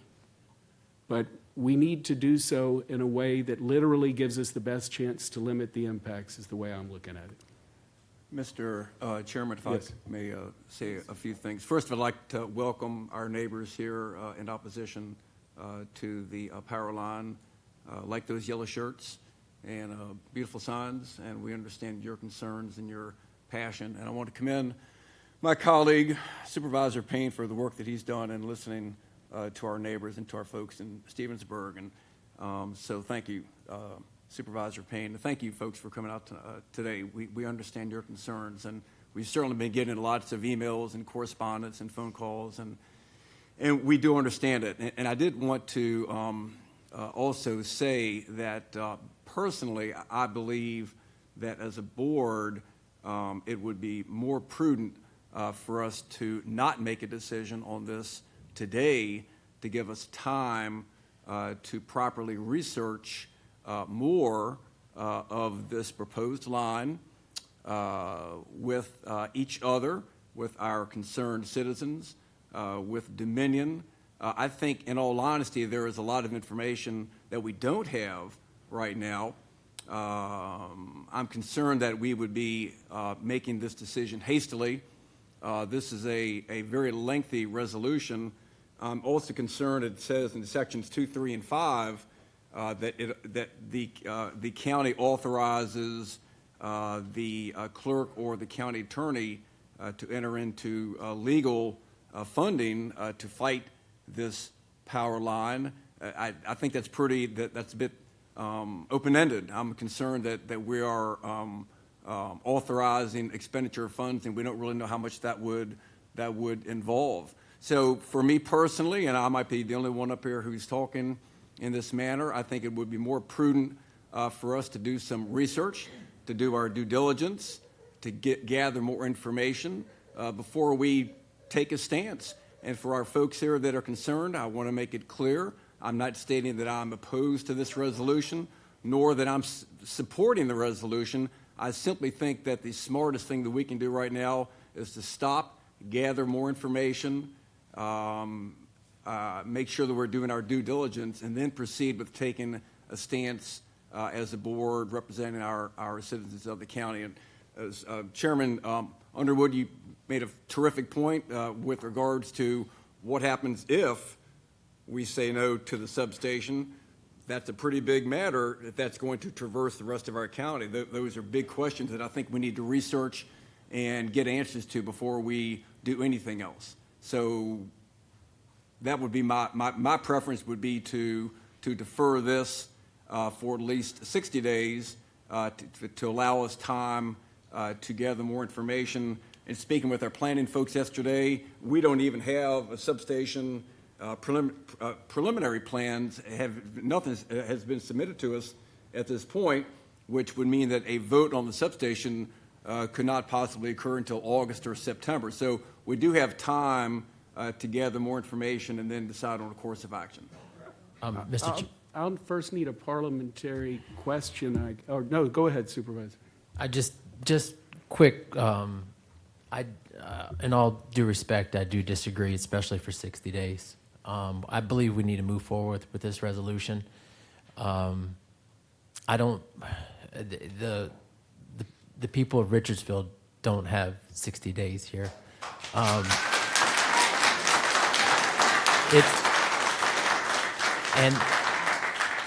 And my reasoning behind the amendment and the change is real simple. I don't believe what we're doing here is premature. I believe we're being proactive.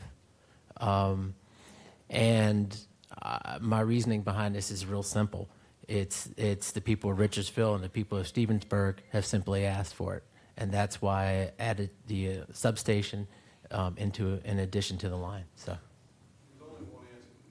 Actually, if you'll Supervisor Payne, thank you. So my question then would be, between now and 60 days, what can occur, or where is the danger between now and deferring until 60 days out?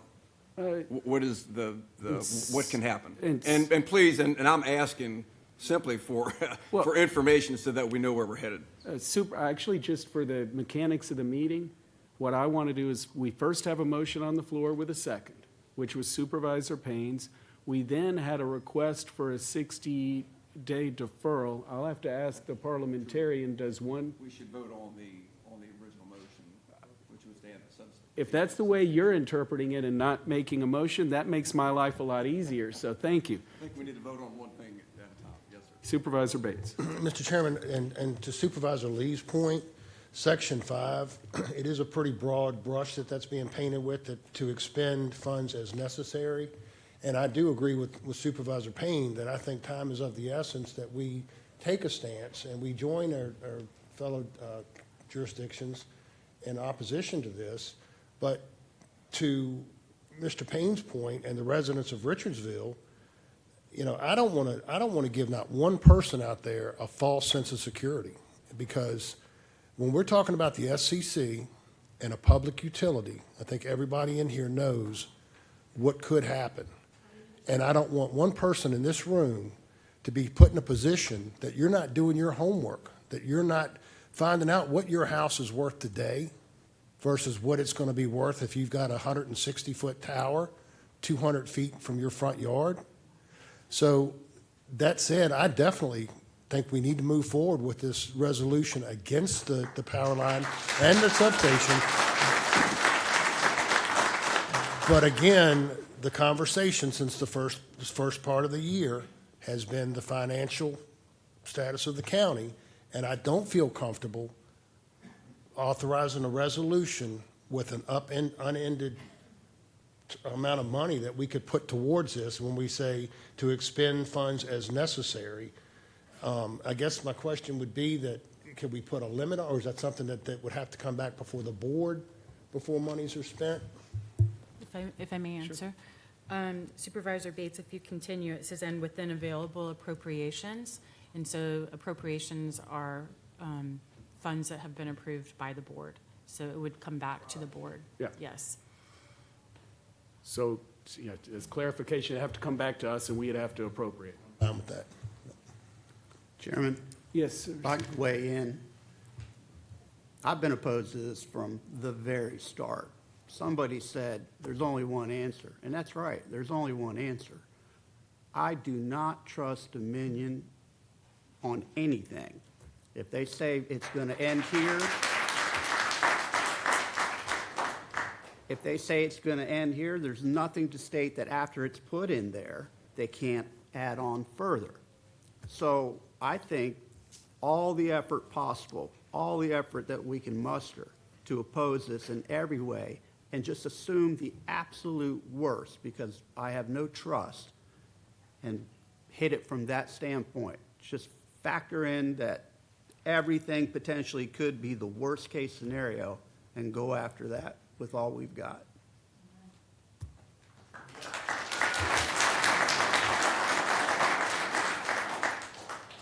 Further discussion? Hearing none, we have a motion on the floor. The motion is to approve the resolution and adding opposition to the substation. That has been seconded. Are there any further discussion? Hearing none, for this, I think we'll do a roll call vote just to know where everyone is.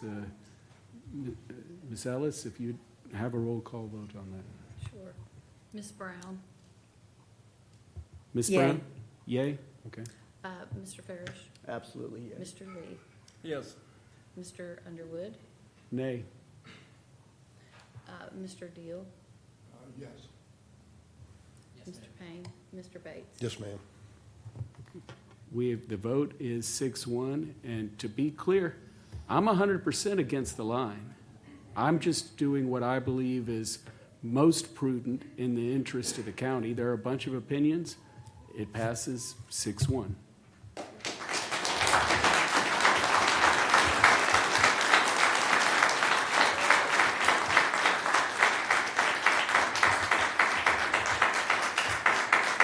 All right.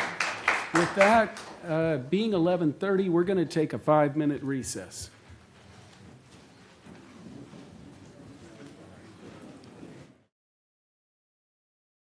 We're going to call the meeting back to order, and we're under new business. The board will, 5.03, the board will consider a budget transfer for contract services from non-departmental to contract services for procurement support services. It's a lot of services. Shane. Thank you, sir. So we are requesting the budget, or the board approve a budget transfer of $36,000 from non-departmental to contract services. Specifically given this goes above the 10K threshold that is required to go to the board for approval for. So the reason for this is following the March 6th meeting where investigations were initiated into personnel in line with the PMP. Those personnel, which are key procurement personnel, namely the only personnel in procurement, were put on administrative leave following the PMP at the commencement of their investigation. So we have been operating, relying on our attorney and her staff to perform contract services, contract specialization, and expertise. However, personnel that have been performing that duty are becoming overworked, overloaded. So as a solution to that, we are proposing signing a contract purchase order with Berkeley Group to allow us to have their consultant support at roughly 20 hours a week for the next 3 months. So this budget transfer would support that purchase order. Thank you. Discussion, Supervisor Bates. Mr. Chairman, is there any way that we could take 5.03, and I don't want to try to amend the agenda now, but 8.03, in closed session, we're going to, according to you, we're going to be discussing procurement and so on and so forth. Wouldn't it be prudent to make this decision after we come out of and find out what the decision is based off of? So. Do you understand? Does that make sense the way? Okay, so to move 5.03 to after closed session? I believe that's, yes. So if you were to address this now, you're only giving authority should that be the decision that comes out of closed session. So if in closed session, you decide everything's good, we don't need to use Berkeley Group, you could come out of closed session and make that decision. Okay, so we're fine doing it now, but don't need to, okay. So essentially are you okay with that, Supervisor Lee? Oh, yes, sir. I'm fine. Okay, great. Yes, sir. So are we still working on 5.03? We are. Okay, I'll go ahead and make that motion for the board to approve the budget transfer for contract services. Do we have a second? Second. We have a motion on the floor and a second. All of those in favor, please signify by saying aye. Aye. Any opposed? The motion passes. Committee reports. Public Works and Rules didn't meet. Buildings and Grounds. Is there Yes, any? sir. Sorry, Mr. Chairman, no action items from Buildings and Grounds. Great. The clerk's report, 7.01. Thank you, Mr. Chairman. My first 2 weeks here, I've been very busy meeting with various department heads and various heads of the different constitutional offices, trying to increase and improve our communication posture with external and internal bodies, especially also working through department heads of finance and IT. Secondly, I've been working on the OpenGov and NeoGov IT transition. I believe that following our productive meetings at the end of March with OpenGov, the July 1, 2026 date is attainable for the go-live date of the ERP finance side of the house. I believe that's moving very smoothly with our finance director and with the OpenGov team. We are still assessing the target go-live date for the HRIS payroll side of the house. We still have, we are working through pre-implementation documentation packages, so that target date is still being assessed. I'm also working on those issues with the schools and other constitutional offices to ensure they have everything they need to move forward on those transitions.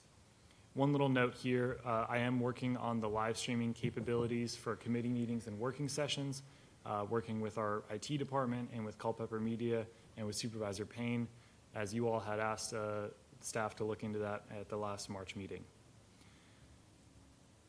One other note here in terms of operations, we do have a new animal control director, which was hired at the end of last week and starts on April 15th. With that hire and start date, we will be fully staffed at the animal shelter. Final notes, a couple notes on schedule. I will be going out of town this weekend for a previously scheduled trip, so I will not be in town for the Tuesday committee meeting, so please work with Kim on finalizing those agenda items and having everything ready to go. Those agendas need to be finalized tomorrow, and I will be here tomorrow to support those agenda finalizations. Another note on schedule, the full county and town interaction meeting is scheduled for April 30 for the courthouse discussions, and that will be the full board and full town council in attendance. Finally, just a note on here to put something on your schedule. We are working to schedule a board retreat and exactly what that will look like. So we will be communicating some potential dates for that in the near term here, hopefully shooting for May, June timeframe. One other item of note for schedule tonight, the conditional use permit application for Maroon Solar was withdrawn, so that public hearing will be canceled. However, the citizen forum at 7 PM will carry on as scheduled. Thank you, Mr. Chairman. Sure. What I would probably note, I believe it may have been deferred, but either way, there's not going to be a public hearing tonight regarding Maroon Solar. Yes, yes. Yes, Mr. Chairman, the applicant did submit a formal application of withdrawal. Okay, it is formally withdrawn, so that is good to know. Supervisor Bates? Mr. Chairman, in regards to the citizens forum, is that still going to follow the same guidelines as in previous half hour, 3 minutes each? Yes, except that I believe it can be extended at the pleasure of the board. So because we have no other items, we probably won't cut it off at 7:30 unless you or others believe we need to. Is that okay, or? Yeah, I mean, I'm curious as to what the hot topic of the day is going to be, seeing how we passed a resolution against the power line. Think nobody may be there? That'd be great. I'm all for hearing citizen input, but. Okay, we will have an attendee. We are we're holding the meeting. We have an obligation of quarterly per board rules and state law, so this will kind of help us towards that. Anybody else have anything they'd like to say? Yes, Supervisor Deal. Yeah, Mr. Chairman, I just wanted to say a few things here regarding, the issues that we're looking at as a county, which we're looking at some sensitive issues right now. But I would like for the board to consider, focusing on some other things as well, as far as accelerating some, I wouldn't say some of them are projects, but some of the things that we've been discussing for the last couple of years, to where it feels like we're, spinning in mud. We're not getting anywhere with them. And I would like the board to consider, accelerating those in order to be ready when we start seeing revenue coming in the next 3 to 5 years, to where we're going to be able to afford to do some of these projects. And I got a few that I've listed here, some that I think are going to happen, a couple maybe that were just wishes or dreams. But the first one is, we've been talking about the volunteer fire and rescue needs for years, okay? But we just don't get anywhere. We don't get anywhere as far as planning. And, in my business, and Mr. Farish does the same thing, I think, planning, preliminary engineering, design, build, it takes a lot of time, and you're talking a lot of times, 3 years. So why don't we accelerate, and I'll read it here just to get to convey what I mean. Why don't we accelerate the actual design processes to meet our volunteer fire and rescue capital improvement needs that they require over the next 6 years? So we should finalize the designs over the next 18 months, because that's how long it takes for architecturals, site plans. It takes 18 months to 2 years a lot of times to get those approved. And then attach the projects to a CIP, and when additional revenue starts coming in to carry the debt load, we can immediately appropriate the funds and begin the building process. Supervisor Deal, would it be okay if for each of these, great, but for each of these, would it make sense to see what the appropriate committee to get this going? Yes. If that's the consensus of the board? That's a good idea, yes. So with that one, for the CIP and what overall is needed, would public safety be the best committee to handle that? Or would it be buildings and grounds? Supervisor Bates. I mean, I think we know the needs, and the president of the association's in the back, and correct me if I'm wrong, but I mean, we have a pretty good roadmap of where the needs are gonna, where they're going. And with that said, I think it would be better to take those needs to the building and grounds, as they've already expressed, unless we needed to prioritize them, which ones they would like to see first if we wanted to move something. Supervisor Lee, you willing to take that on as chair? Yes, sir, absolutely. One down, Supervisor Deal. All right, the other one is the courthouse.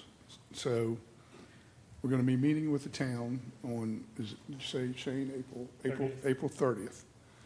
So again, in order to prepare and get the ball rolling, let's see what the town has to offer or what they're, I'm not in favor of going through a full-blown study that's going to take 6 months or 9 months. Let's make a decision. For me, it's keep the courthouse in the town to support the businesses.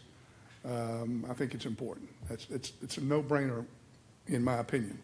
But wherever we go, whether, you know, if this board feels like it needs to be somewhere else, let's make the decision in the next 6 months and go with it instead of pivoting and, you know, changing concepts. And we're still talking about this 2 years from now. Okay, so for the courthouse, we're not talking about the building, we're talking about the location relative to the need, et cetera. Am I getting that correct? Basically, yes. Supervisor Bates. To your point, Mr. Deal, talking to several of the town council members, I don't know where they're gonna want to see this courthouse, because it's been a mixed bag from what I've been getting from council.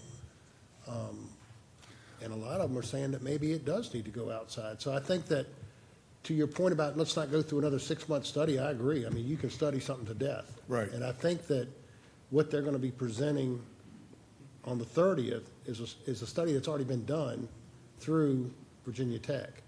So I think it's just an information sharing meeting. But no, I can't agree with you more that, you know, you can study these things till you're blue in the face, and it's just, you're not getting anywhere. So I think that. Are you thinking then that the information sharing meeting may need to share opinions in addition to information? Well, I mean, I think what they want to do is they just want to share the information that they've received from the Virginia Tech study on where that would be the best place to put the courthouse. And again, I don't know where the majority lies, but I think it's a pretty mixed bag with council on where to put the courthouse. Yeah, I'm sure they'll come to a vote eventually, I would think. Well, But anyway, more to come on that after Okay. we meet on the 30th. And great. And Mandy, Supervisor Brown and I will be there for that. Third thing, can we start immediately master planning the 40 acres we own at Culpeper? Look at it to see what we need there over the next 10 years, or what's the highest and best use for that property? Is there a reason we're picking, is that our largest undeveloped county asset, or is there a reason that one's being looked at? Supervisor Bates. I don't know where we have any more county assets available. I mean, Okay. I don't know that the county, I mean, and this has been a discussion when we're talking about Company One relocation. We talked about, I mean, this discussion was back in the 2015 when we were talking about the YMCA going out there. So it's been a lot of discussion, and Mr. Howard has given a pretty good breakdown of where we are with that property. Granted, it's a 40-acre piece, but I think, and don't hold me to these numbers exactly, but I think it's only 10 to 15 acres that we could get that are really usable without spending a tremendous amount of money in site work. So, Well, to me, wouldn't this be the grounds part of buildings and grounds? Yeah, that's right. So, That's a good On the point. agenda, Mr. Chairman. all right. Well, and I, you know, we're looking at the board as being a business a lot of the times, right? If I own a piece of property and it's on a main arterial road, it has road frontage, and it's 40 acres and 25 of it's usable or whatever, You know, my ROI with it just sitting there is zero. I'm paying taxes on it. I'm not getting any return on my money at all. You have to do something with it. And from a county standpoint, in my opinion, it makes sense to do something with it. Even if you have Andrew go out there for the interim and make some fields, some soccer fields out of it, until we decide on what we want to do with it. Okay, so that was my third thing. Another issue, another thought is, we know we're going to need a school probably out in the Jefferson area in the next 5 years, 7 years. Why don't, you know, when the joint committee got together for Mountain Run Elementary and the expansion of the middle school, how long did that take? It took, what, 3 years to get through the preliminary engineering process and get in a position where we felt comfortable going forward? Why not start that process now? You know, with again, revenue hopefully coming in like we think it's going to come in the next 3, 5, 8 years. Why not take advantage of the time that we have now to prepare for all this, so we'll be ready if we do have millions of dollars, and I know a lot of times you're not as positive as I am, Paul, but if it does come in, you know, why can't we be ready to carry some debt load? And we may be flourishing enough at that time to where we can, you know, boom, boom, boom, have everything ready to go and appropriate some money to get some stuff done. Supervisor Bates. I'll just add to Mr. Deal's comments that, you know, all of the things that he's described are a necessity due to one thing: excessive growth in Culpeper County. Prior to the new board taking over, there had been numerous discussions on how we were going to slow the growth, how we were going to preserve open space, preserve farmland, and to his point about, you know, getting down to business, I just talked with Mr. Payne about this, that we have wasted, in my opinion, 4 months over pretty much destroying the county structure and trying to rebuild it, and the problems that have arisen within that, where we should be focusing every day that we don't address the need, the growth in Culpeper County and the preservation of our open space is one day closer to us becoming Fairfax. So I think that needs to be just as much as part of the discussion going forward as the projects that Mr. Deal's brought up. Thank you. I have a few more. Let's go. Smaller ones, okay? Those were large projects, but how about we continue to expand some quality of life projects at our parks? We got a Parks and Rec Advisory Commission. We're good to Yep. go there. Yep. A small amphitheater that's on our master plan at Mountain Run Lake Park. Down in the woods, right there by the water, it'd be great. How about a park site down in the Lignum-Richardsville area, or out in the western part of the county, like in your area, out in Riva, or more expansion for amenities like at Lynn Park and Spillman. How about more trails in the county? Maybe a couple more splash pads, you know, 6, 8 years down the road when we can afford it. And up 522, there's a building, and I've talked to you about it. There's a building where the owners want us to take it over that has several acres there. I mean, maybe we think about taking that over, operating the building somehow for some use, putting maybe a tot lot up 522 since there's nothing up there.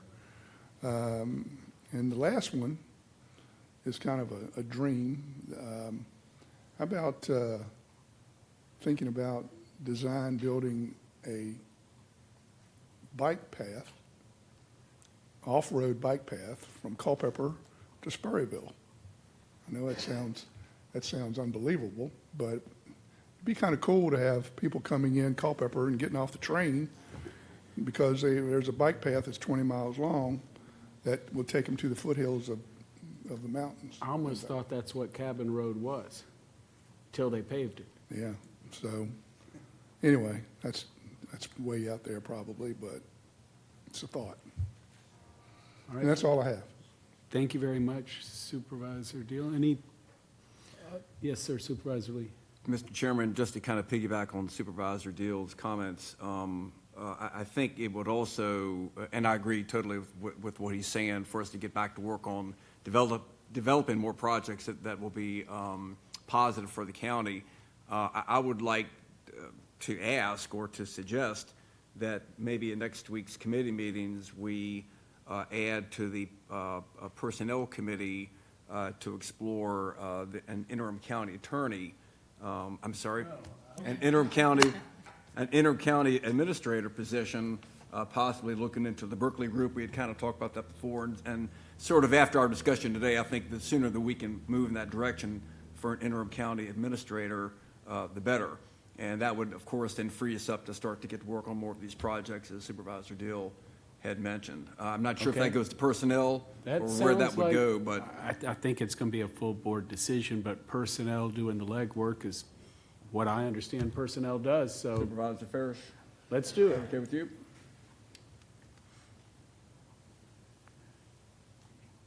Yeah, to look into it. Yes. Sure, you're right. Mhm. Okay, good. So with that, I have had a request from a couple of board members to take a 30-minute recess due to personal matters. So we are going to take a recess to 12:45.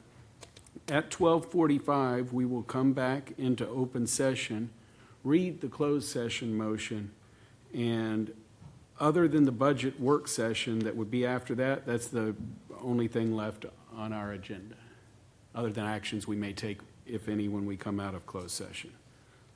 With that, we will take a 30-minute, well, 33, we'll reconvene at 12:45.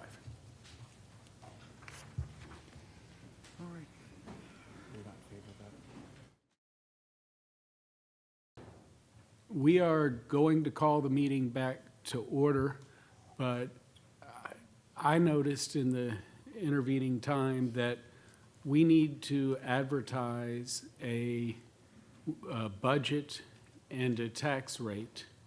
And in order to do that, historically, until the last year or two, we did that as a part of the regular meeting. So the suggestion from the parliamentarian has been to add that to the regular meeting, but to add it after the closed session, because that's when the public or the members who want to hear it would be back and expect it. So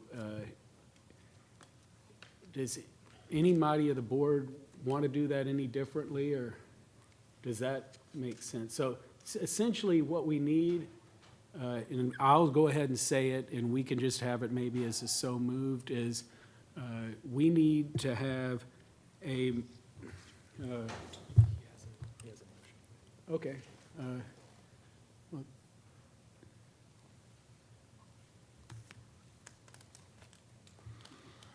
Okay, I'll read this. okay, go ahead, Supervisor. Okay, Mr. Chairman, I propose to amend the agenda to move the budget work session item to the meeting agenda after closed session to discuss and consider authorization to advertise the proposed budget and tax rate for fiscal year '27. Do we have a second? Second. We have a motion and a second to amend the agenda to advertise, to discuss the budget work session and then advertising in the regular meeting. All those in favor, please signify by saying aye. Aye. Any opposed? It is so amended. Do we have a closed session motion? Yes, Mr. Chairman, I move that we enter into closed meeting as permitted by the Virginia Freedom of Information Act for the purpose of: 1, discuss and consider assignment, appointment, promotion, performance, demotion, salaries, disciplining, or resignation of specific public officers, appointees, or employees of any public body, specifically related to candidates to consider for citizen appointment to the Library Board and the Planning Commission Board as permitted by Section 2.2, 3711A1 of the Code of Virginia. Number 2, consult with legal counsel regarding a specific legal matter pertaining to actual or probable litigation, specifically where the county has been or is likely to be named a party, and to include the pending opioid litigation where such consultation or briefing in an open meeting would adversely affect the negotiating or litigating posture of the board, county, and requiring the provision of legal advice by such counsel where, if made public initially, the legal position of the board and county would be adversely affected as permitted by Virginia Code Section 2.2-3711A7. And number 3, discuss and consider assignment, appointment, promotion, performance, demotion, salaries, disciplining, or resignation of specific public officers, appointees, or employees of any public body which is specifically related to the personnel investigation of various county departments as permitted by Section 2.2-3711A1 of the Code of Virginia. And lastly, number 4, discuss and consider assignment, appointment, promotion, performance, demotion, salaries, disciplining, or resignation of specific public officers, appointees, or employees of any public body specifically related to candidates for employment as county administrator, as permitted by Section 2.2-3711A1 of the Code of Virginia. We have a motion. Do we have a second? Second. A motion is second. Further discussion? All those in favor of entering closed session, please signify by saying aye. Aye. Any opposed? We are now in closed session. For those that are watching or that are here, I don't know how long it'll take. If I had to guess, but this is just me guessing, an hour.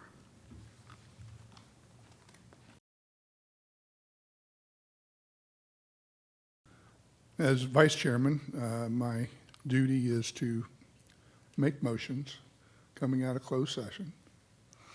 So I will make the motion and take the following actions as authorized during closed session. Number 1, authorize the county attorney to pay a retainer in the amount of $10,000 for mediator services.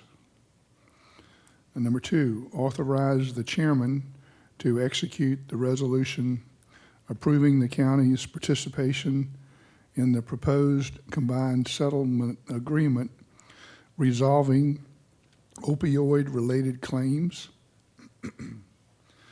Number 3, appoint DJ Moberly to the Planning Commission for a term commencing January 1st, 2026 and ending December 31st, 2029.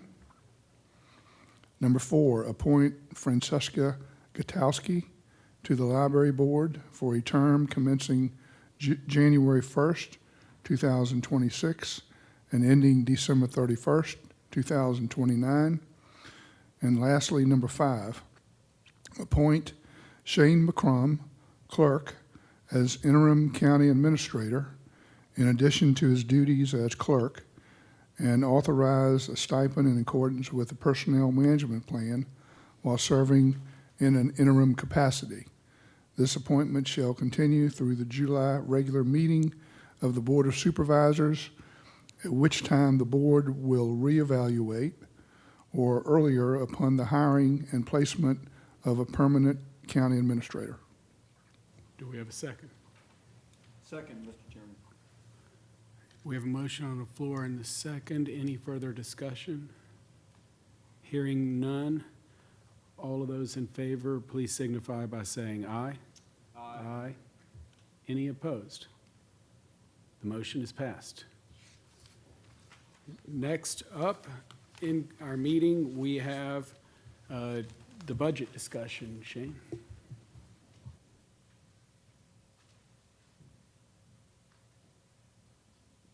you grab the presentation? It's in board docs. No.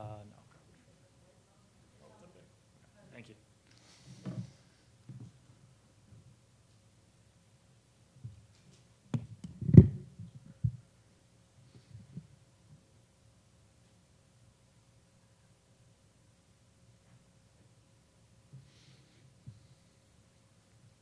Thank you, Kim. So we will be going over budget working session number 4, looking at the FY27 budget. This is to inform the Board of Supervisors as to which tax rate to advertise for the upcoming public hearing.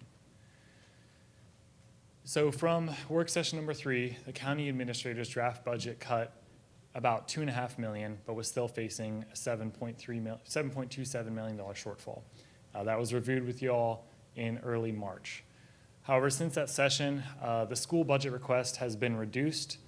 So the local funding portion is now level with the FY25 request, or 26 request rather, due to variations in their state budget, which they can explain to you and is a lot more complex than I'm here to explain right now. So thereby reducing our shortfall to $6 million. So that's the current shortfall. In addition to that, since the early March budget session, 2 additional sheriff's deputies were added at a total cost of around $230K. So that's increasing the shortfall up to $6.27 million. That was added in the last couple weeks. Additionally, we our assessor has evaluated, due to new construction, parcel divisions, an increase in our projected revenue of about $1 million in tax revenue for FY27. So our new shortfall is at $5.27 million that we have to make up. So as gone over with you in the previous budget session, we have about $1.16 million in proffer funds that can be used towards capital projects. We have a set-aside budget that was intentionally set aside to be used for future debt repayments for the various new elementary school and Culpeper Middle School renovations. And originally I was set aside at $6.1 million, and now that set aside fund is at $4.38 million per last year's draw of about $1.7 million or $1.8 million from that fund. So currently we have a set aside available balance of $4.38 we can pull from. In the current CIP, we are planning to pull, in the current budget, we are planning to pull $14.5 million from the general fund to cover CIP, the FY27 CIP plan projects. If we do that, as proposed by the previous county administrator, the general fund would remain at about $37.4 million, which would be at the high end of the board's 10 to 15% policy at exactly 14.55% of operating budget. So we have a couple different scenarios before us. So we could not raise taxes, as had been previously discussed by the Board of Supervisors. And in that case, to come up with the $5 million shortfall, we could fully drain the proffer fund, fully liquidate the proffer fund, and we could almost fully liquidate the set-aside balance, use about $4 million of it, and we would leave $0.3 million in the set-aside balance. However, if we did that without raising taxes, we would have essentially nothing in either of those balances for FY28. We would have a general fund balance, which is within the 10 to 15% ratio for next year, and we would basically be forced to cover the entire upcoming FY28 debt payment by pulling out we'll typically pull about $15 million out of the general fund. So we would have to pull that whole $15 million out just to pay our debt payment on the schools. And just a note here, that $13.56 million debt repayment in FY28, which is on the current budget projected for that year, does not include our $25 million literary loan, which we have not started to draw down on yet. And we may draw down on probably in FY28, but that'll be added. So whatever your debt amortization schedule looks like right now, as we draw down that 25 million lit loan, that's only going to go up. So it's actually higher than what you have currently in the budget in terms of the amortization schedule. That's just a note for you. So if we did that, we would be, pulling our general fund 15 million to cover the debt payment, which means we would have little to fund our CIP projects, which are currently slated about 42 million for FY28. So that means we would have to take out debt for FY28 if we wanted to proceed with that $42 million worth of project in FY28. So that's scenario A. Scenario B is we're going to be in a similar boat, but by raising taxes 1 cent, we generate about $1 million in revenue, $0.98 million in revenue, and then we would have a residual set-aside balance of $1.26 million. And then item C, or scenario C, we would raise taxes by about 2 cents, and then we would have a set-aside balance of $2.24 million. So we're looking at a similar picture for FY28, kind of regardless of how we go. But the scenarios B and C would allow a little bit more budget in terms of leaving a residual balance in the set-aside amount. And just some additional items that I'll add for clarity here for your decision-making process. One, we do have a upcoming potential regional jail buy-in that we are evaluating for FY27. We are still, obviously the data center revenue projection is a moving target, so we obviously have that in mind, but we don't have any real definite revenue projections for FY27 and beyond that we can rely on. And that kind of summarizes the whole picture in terms of what I was looking at for the budget this year. So we have prepared advertisements for raising taxes by 1 cent and for raising taxes by 2 cents. So that's the conclusion of my presentation. If you all have any questions, happy to answer them. One thing I'll note before questions, probably if he didn't prepare one for 0, technically we don't have to advertise if we do 0. Yep. So we could save the county money. So we still have all 3 of those options. Questions, Supervisor Deal. Yeah, Shane, I'm confused about the reserve fund. The last I heard, we had 51 or 52 million in that fund. In the general fund balance? In the general fund, yeah. Yeah, that is correct. That is correct. So you're saying that we need to move 14 million to the CIP from that fund?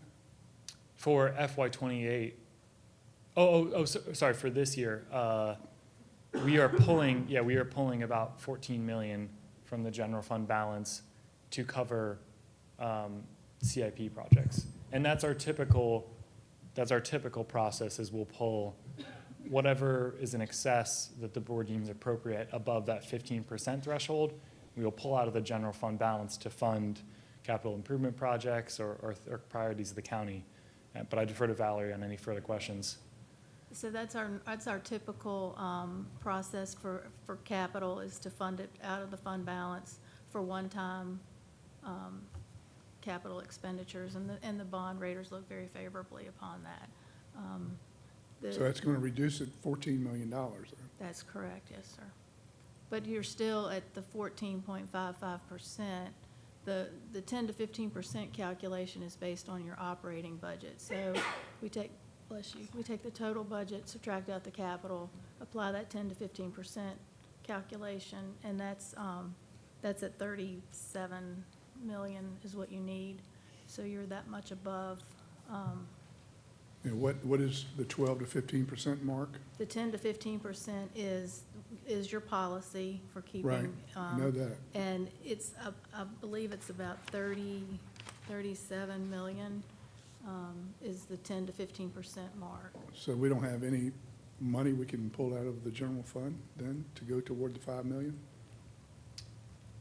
Toward what 5 million? The 5 million shortfall. deficit that we have. You could do that, and it would take We you could. down to about 11%. Okay. Yeah.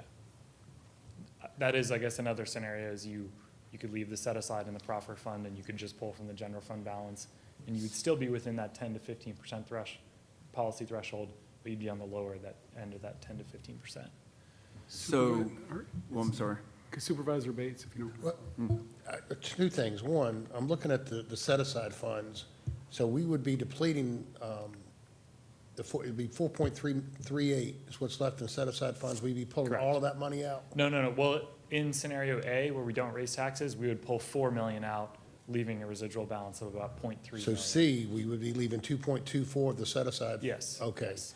All right, and then in these calculations, we got to keep in mind, we've got a new elementary school that come next Absolutely. year, that we're going to be looking at staffing, operational costs. Yep. So, yeah, this is going to be a interesting discussion here, because next year, if it's tough this year, it's going to really be tough next year.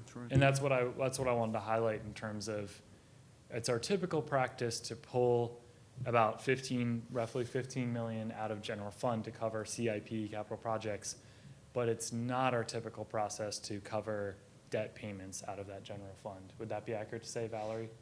Yeah. Supervisor Lee. No, I just wanted to clarify. So Valerie and Shane, so we are not using currently under these options, money from the general fund to apply towards the budget deficit, correct? The budget shortfall.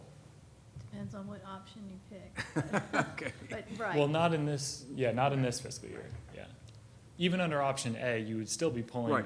your shortfall from set aside and proffers. Right, exactly. Yeah. Well, we had talked about that yesterday. If we're using that money to pay for the shortfall, that ends up being a hit on your credit, and that affects when you go to borrow money. It could. And we do have potentially. another school coming up, and I Yes, was the just, bond raters would look unfavorably at Right. you using your fund okay. balance for. So I just want to continued clarify that currently we're operations. not drawing money from that fund. Even so- under scenario A, to we make up wouldn't the be, we set. wouldn't really consider that, yeah, that's Right. why I didn't list that as a scenario. Yep, okay. So, can you project more revenue coming in next year in any capacity? Would the general fund be higher than it is now? Or would it be 2 million less because of the one data center that we have, where we put money in that at the last second, from what I understand? From what I have been told from Brian, the revenue's not there for next year yet. Yeah, so, I'm sorry, and No, please no, keep continue. in mind that you've already pulled about 4 million out of your fund balance for this year for the IT remediation and the new ERP system. So, the general fund's already taken a hit this year, over and above what is projected in the 14.6 to take next year. could I have a quick sidebar with my planning director quickly? For- Okay. But for me, it appears clear, and I mean, our clerk is, our finance director is going to give us more information, but normally we haven't looked forward to project operating shortfalls, meaning we have not asked prior county administrators, what are we going to see 2, 3, 4 years from now? It would be good to do so, but with what we're seeing right now, it's not a pretty picture next year, because we've got a new elementary school opening, a middle school expansion. We've got the debt, which on the debt side, we've got the literary loan coming on also. We have not talked about the roughly couple $1 million that would be if we have to do COLAs for employees, which we certainly would want to do. So I mean, I said back at the beginning of this year, I thought we'd maybe be 10 million short, and we got it down to 6, thank goodness. Here, 5. So thank goodness. I wish it were. If we defer 30 more days, we might find another million. If you want to defer, well, here, what we We're can, finding $1 million every 30 days. well, that's great, and as I will note. Since I got here. What some boards in the past have said is you can advertise a rate and then authorize a lower rate. You can't advertise a lower rate and then approve a higher rate. So, but we can look at it however So, we want. Mr. Chairman, we could advertise a real estate tax increase of 2 cents now, correct?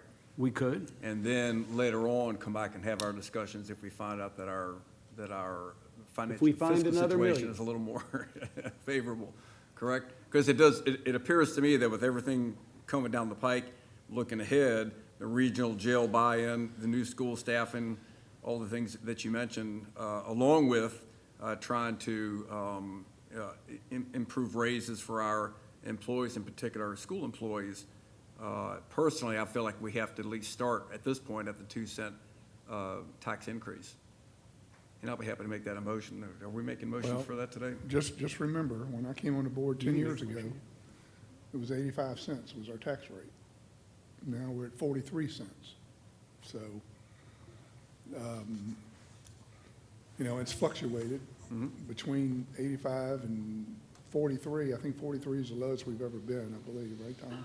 The opposite 41, side- no, we were. 41. Yeah. So it's fluctuated in between there quite a bit, but we're at a very low point right now. So.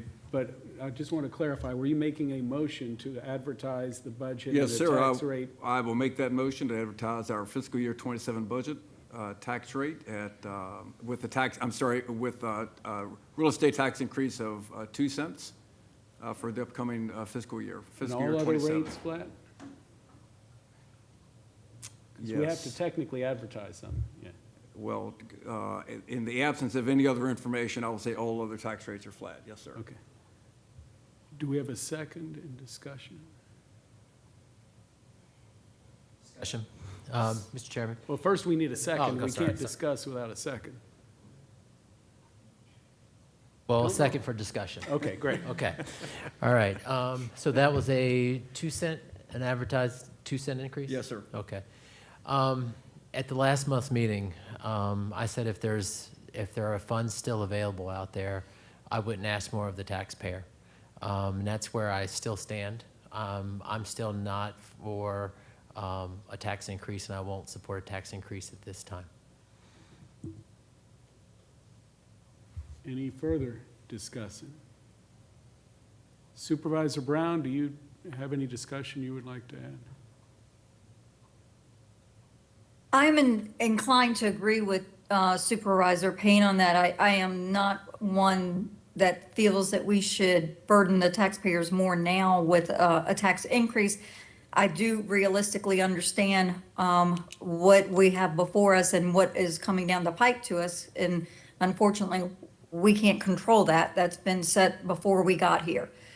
So at this point, I understand and I'd appreciate the advertisement, but certainly dig more into is in between now and actually setting the rate, if we can trim it as tight as we can. Further discussion? Yeah, and I understand where Supervisor Brown's coming from, but before we got here, that to me, I don't like the verbiage very much there because, like I said, when I got on the board 10 years ago, the tax rate was 85 cents. Now it's 43 cents. I mean, past boards have done a tremendous job of keeping the tax rate low. I mean, look, now, do I have to go over all that we've done in the last 6 years, 7 years, as far as facilities that we've built, the quality of life projects that we've built, everything that we've done, and the tax rate is one of the lowest rates in Virginia? I mean, I don't want to have to keep bringing that up. I really don't, but it really irritates me when I hear, we're in this situation now, and the past boards, that's what I'm feeling like is coming out. The past boards have put us in this position. The past boards have put us in a fantastic position. How could we be any better with a 43-cent tax rate? I don't understand how we could be any better. I mean, you're talking about the lowest rate in Virginia, unless you go to Southern Virginia and maybe find a county down there that has a 40-cent rate. I'm not sure, but if you go to Fauquier, it's going to be at least double. I think it's 95 cents there. Even Madison County is 65 or 70 cents, and we're at 43 cents, and we're sensitive about that number. That makes no sense to me. And I'm sorry I'm passionate about it, but we have worked so hard the last 10 years to keep the tax rate where it is and lower the tax rate. The personal property tax rate for vehicles, we lowered from $3.50 to $3. I'm not sure what else we could do in the last 10 years with the past boards to maintain the tax rate and to get it lower and be in a position financially where we are right now. It just baffles me that we're even discussing past boards and being left in this shape. And I'm sorry, I'm passionate about it, but we worked our tails off. And past boards before me, you know, to get us in the position that we're in now, worked their tails off. So it just, you know, I'm passionate about it, and I'm sorry, but that's my opinion. Appreciate that, Supervisor Deal, I'm sorry, I don't mean to put things in a past board sense in that tone. What I'm referring to simply is the fact that we are at a tremendous shortfall, and a lot of that is just ill planning on that part. The tax rate being low is great, but as you know, in the last 5 years, our tax assessments have gone up tremendously, so our citizens' tax bills have gone up. I'm not reflective of the rate. It is as much as the overall tax burden that is put on us as citizens. And that goes from fees and everything else that's all around in the county. I'm not saying that y'all have not performed and given us adequate facilities and so forth. To the contrary, you have. My biggest concern, and that's what we heard over and over again, was the simple fact that people are being taxed out of their homes, that because not the rate, but the overall final tax bill is what's so high. And we have CIP, we have plans that have been ignored for so long that we're in school debt, that we're paying interest only. So that's where my concern is, not the facilities and what y'all have done. It's the direction that we have before us right now with the shortfalls. Supervisor Bates. And I understand that. I'm sorry, Supervisor Bates. And Supervisor Brown, I understand where you're coming from and the assessments. I understand the assessments. I have a friend of mine that's an accountant, and he said, well, you know, when you equalize and this and that, but every jurisdiction equalizes. So I don't look at it that way, but I understand where you're coming from. It's just, you know, we're in a pretty good situation, even if we have to raise the taxes in the next couple of years to, you know, 2 cents or 5 cents or get to 50 cents. I don't know, but we're in pretty good shape, and I'm very confident about revenue starting to come in 2 or 3, 4 years to where we're, you know, hopefully we won't even have to worry about it at all going forward. But thank you for your comment, Supervisor Brown.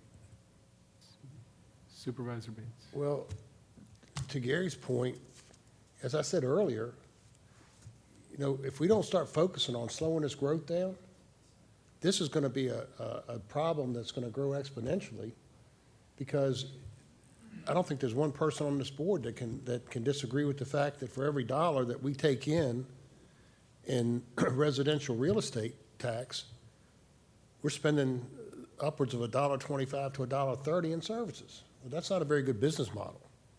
And, you know, to say, and I do agree with you 100%, Ms. Brown, that our seniors in this county, the ones that have lived here their entire life, are being priced right out of their hometown.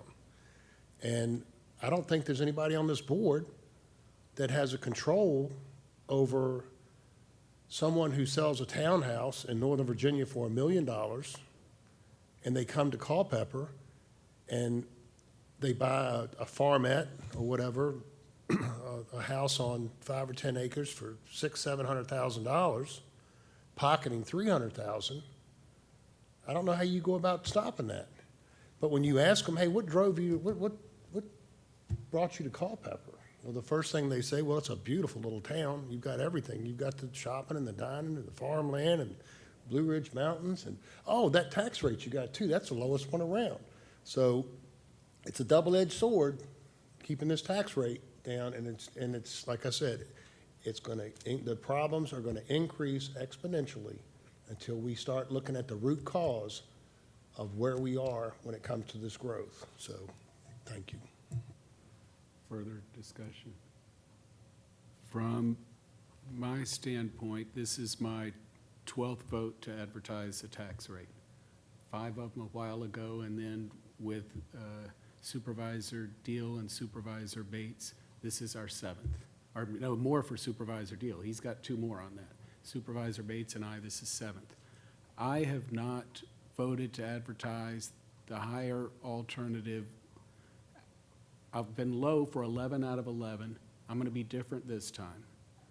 I am going to support the 2-cent motion on the floor by Supervisor Lee because I'm talking to other members. The question is there a chance that we find revenue that does not give us an enormous problem next year? No. I don't care how much we look and how much we find, there is not enough where we're not going to have a significant problem. I want to keep taxes as low as possible. That's what I've done every time I can, but realistically, I don't want to build operating deficits and pass the problem on to a future board. So we will learn more. Hopefully, we'll find more money before the public hearing and before we vote on it then in May, but for now, I feel it's responsible to advertise the 2 cents and support the motion. Any further discussion? Supervisor Farish. It's a tough situation. You have to keep a minimum of 10% in order to keep your bond rating, and you have to keep the constituents happy for the taxes. And it's like a seesaw. You're damned if you do, and you're damned if you don't. I certainly do not want to raise taxes. And I certainly don't want to pull from the general fund. And I'm not certain what the solution is. And it's frustrating not knowing definitively what kind of monies will be brought in through data centers or whatever. It's maybe never. I mean, I'm certainly sure that's not going to occur, but nonetheless, you can't count on anything. But it's got to come from somewhere. I guess 2 cents out of 43 currently, when all the neighboring counties are at twice that, just to try to make do with this deficit. And with any luck, we dig in and find more revenue and can advertise it for 2, but actually bring it down to 1. I'm just trying to be realistic. You know, the math just doesn't work. I would love to just dig my heels in and say I will not support raising taxes. But at the same time, I can't be an ostrich and pretend that the deficit doesn't exist. So against my better judgment, I would support 2 cents in hopes that it becomes 1 cent, just to try to solve this issue currently. Further discussion? If not, we'll have the vote. All of those in favor of the motion to advertise the budget with a 2-cent tax increase and the other rates being constant, should we do this by roll call or can we do this by? You can do it by consensus. Okay, we'll do it, then we'll just have the vote. All those in favor of the motion, please signify by saying aye. Aye. All those opposed, please signify by saying aye. Or nay, whatever, yeah. And Ms. Brown, you're opposed also, right? No, I'm for advertising. Okay, you're for advertising 2 cents. So the vote is 6-1. We're going to advertise the budget as prepared for the advertisement, real estate tax advertised in aggregate, including the fire levy at 45 cents, I believe. Thank you. Is there? So if there's no other business with the work session, just to be clear, are we having the meeting tonight with nothing on the? To be clear now. We advertised it and we advertised a citizen forum. So I feel canceling a citizen forum when we've already advertised it. I mean, if the board wants to, we can. I should ask the board. I'm just the, yeah. What is the pleasure of the board? I believe since we advertised the meeting for tonight, we should go ahead and have our meeting tonight. Well, there's nothing on the, but the point being, the topic for tonight was the maroon solar, which has been withdrawn. That is withdrawn, that's right. The citizens forum is not something that we advertise, that is every month, that is True. every meeting. So With nothing on the agenda tonight, I would recommend that we do not have this meeting tonight and the citizens forum. If there's a pressing issue, my constituents know that they can call me any time of the day. They can email me, preferably a call, because I will Agreed. right then. So I don't know that there's any hair on fire moment that we need to have some of us driving 20 minutes outside the county up here to hear 2 or 3 people speak. And we passed the resolution Yep. on the hot topic. So I think we gave the citizens what they wanted from that standpoint. So unless they still want to come and speak. Supervisor Payne? If the majority of the board feels that we should cancel it, I understand that, but I think we should still have the citizen forum tonight, in my opinion. Because I believe it's been advertised. I believe that people are planning to come here. They should have an opportunity. So, You can only cancel 2 meetings in a year, or not cancel, but to not have 2. oh no, the way that it works is you must have a citizen forum at a minimum of once a quarter. But because we held the citizen forum February, we must hold one again in April. I would ask for the parliamentarian, but, not April, May. We would have to hold one in May because we can skip the March and be fine. So it's really the pleasure of the board, and do others have opinion? Well, one, is there any legal reason why we couldn't cancel the meeting? I'd ask our parliamentarian. No, Mr. Chairman, there isn't. Supervisor Brown, Supervisor Farish, opinions? I think that we gave them what they wanted. I mean, the whole purpose of them wanting to come air out their grievance is to persuade our votes, and they got our votes. I'm not opposed to just showing up if somebody just really feels the need that they need to let more out, more steam out, to ensure that we're doing everything possible. But from a realistic standpoint, it's been done. Decision's been made, it's been voted. Well, what you are saying, what Supervisor Bates is saying, I kind of agree with. If you convinced me. Well, for example, I mean, February, we had we had the chairman and vice chairman of the Republican Party come in and speak to how they spoke their 3 minutes, and then we had another constituent talk about how cold it was and that we should wear hats and gloves. So I think I can tell you what the weather is. I appreciate that citizens having the opportunity, and Supervisor Lee gives them a lot of opportunity at times, which is great, but unless there are 3 here going to really, really say we need to do it, I'm planning on us heading home, and the constituents can call us, email, and everything else. And just one more time, I understand where everybody is, but I think we should have the citizen forum tonight. I don't support not having it. I believe it was advertised. I believe people should have the opportunity to come here and talk tonight. But if it's the board's will, I understand. Mr. Chairman, I will concur with Supervisor Mr. Payne, Payne. I agree with you. I believe it's important for us to hear citizen concerns whenever possible. But again, if the majority of the board votes to not have our 7 o'clock meeting, then the majority vote rules. So. Chairman? I thought we did. Okay, there are 4 of us. Okay. Right. Paul. That's 4. Yep. I mean, if we hadn't passed the resolution, I'd say we need to be back in here. Correct. But we passed the resolution overwhelmingly, really, 6-1. And I think the citizens know that we're totally against the project. But I also see Supervisors Payne and I do. Brown's point of view. What is it do you think that they would want to come back once they already know?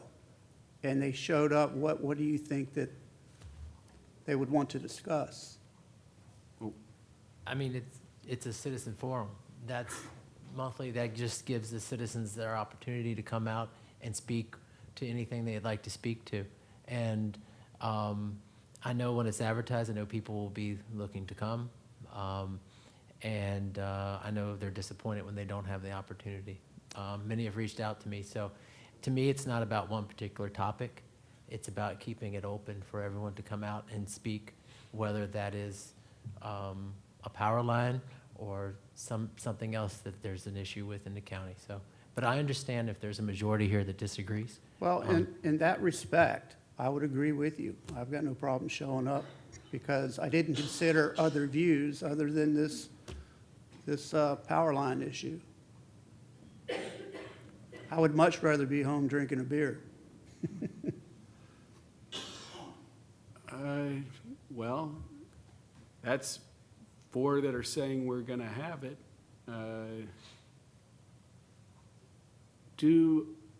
By our rules, do electronic or attendance count as a quorum or not? We don't know, but anyway, we don't have 4 here saying we're not having it. So that said, we will have the meeting this evening for the citizen forum. Hearing no other Mr. Underwood, do business. we need to vote on that? We don't. This is consensus. I either cancel the meeting or not, and if there aren't 4 telling me to cancel the meeting, Supervisor Brown, I'm not going to cancel the meeting. I work at the will of the board here. So therefore, we will be here this evening at 7 p.m. Thank you. Thank you. Hearing no further business, is there a motion to adjourn? So moved. We're adjourned.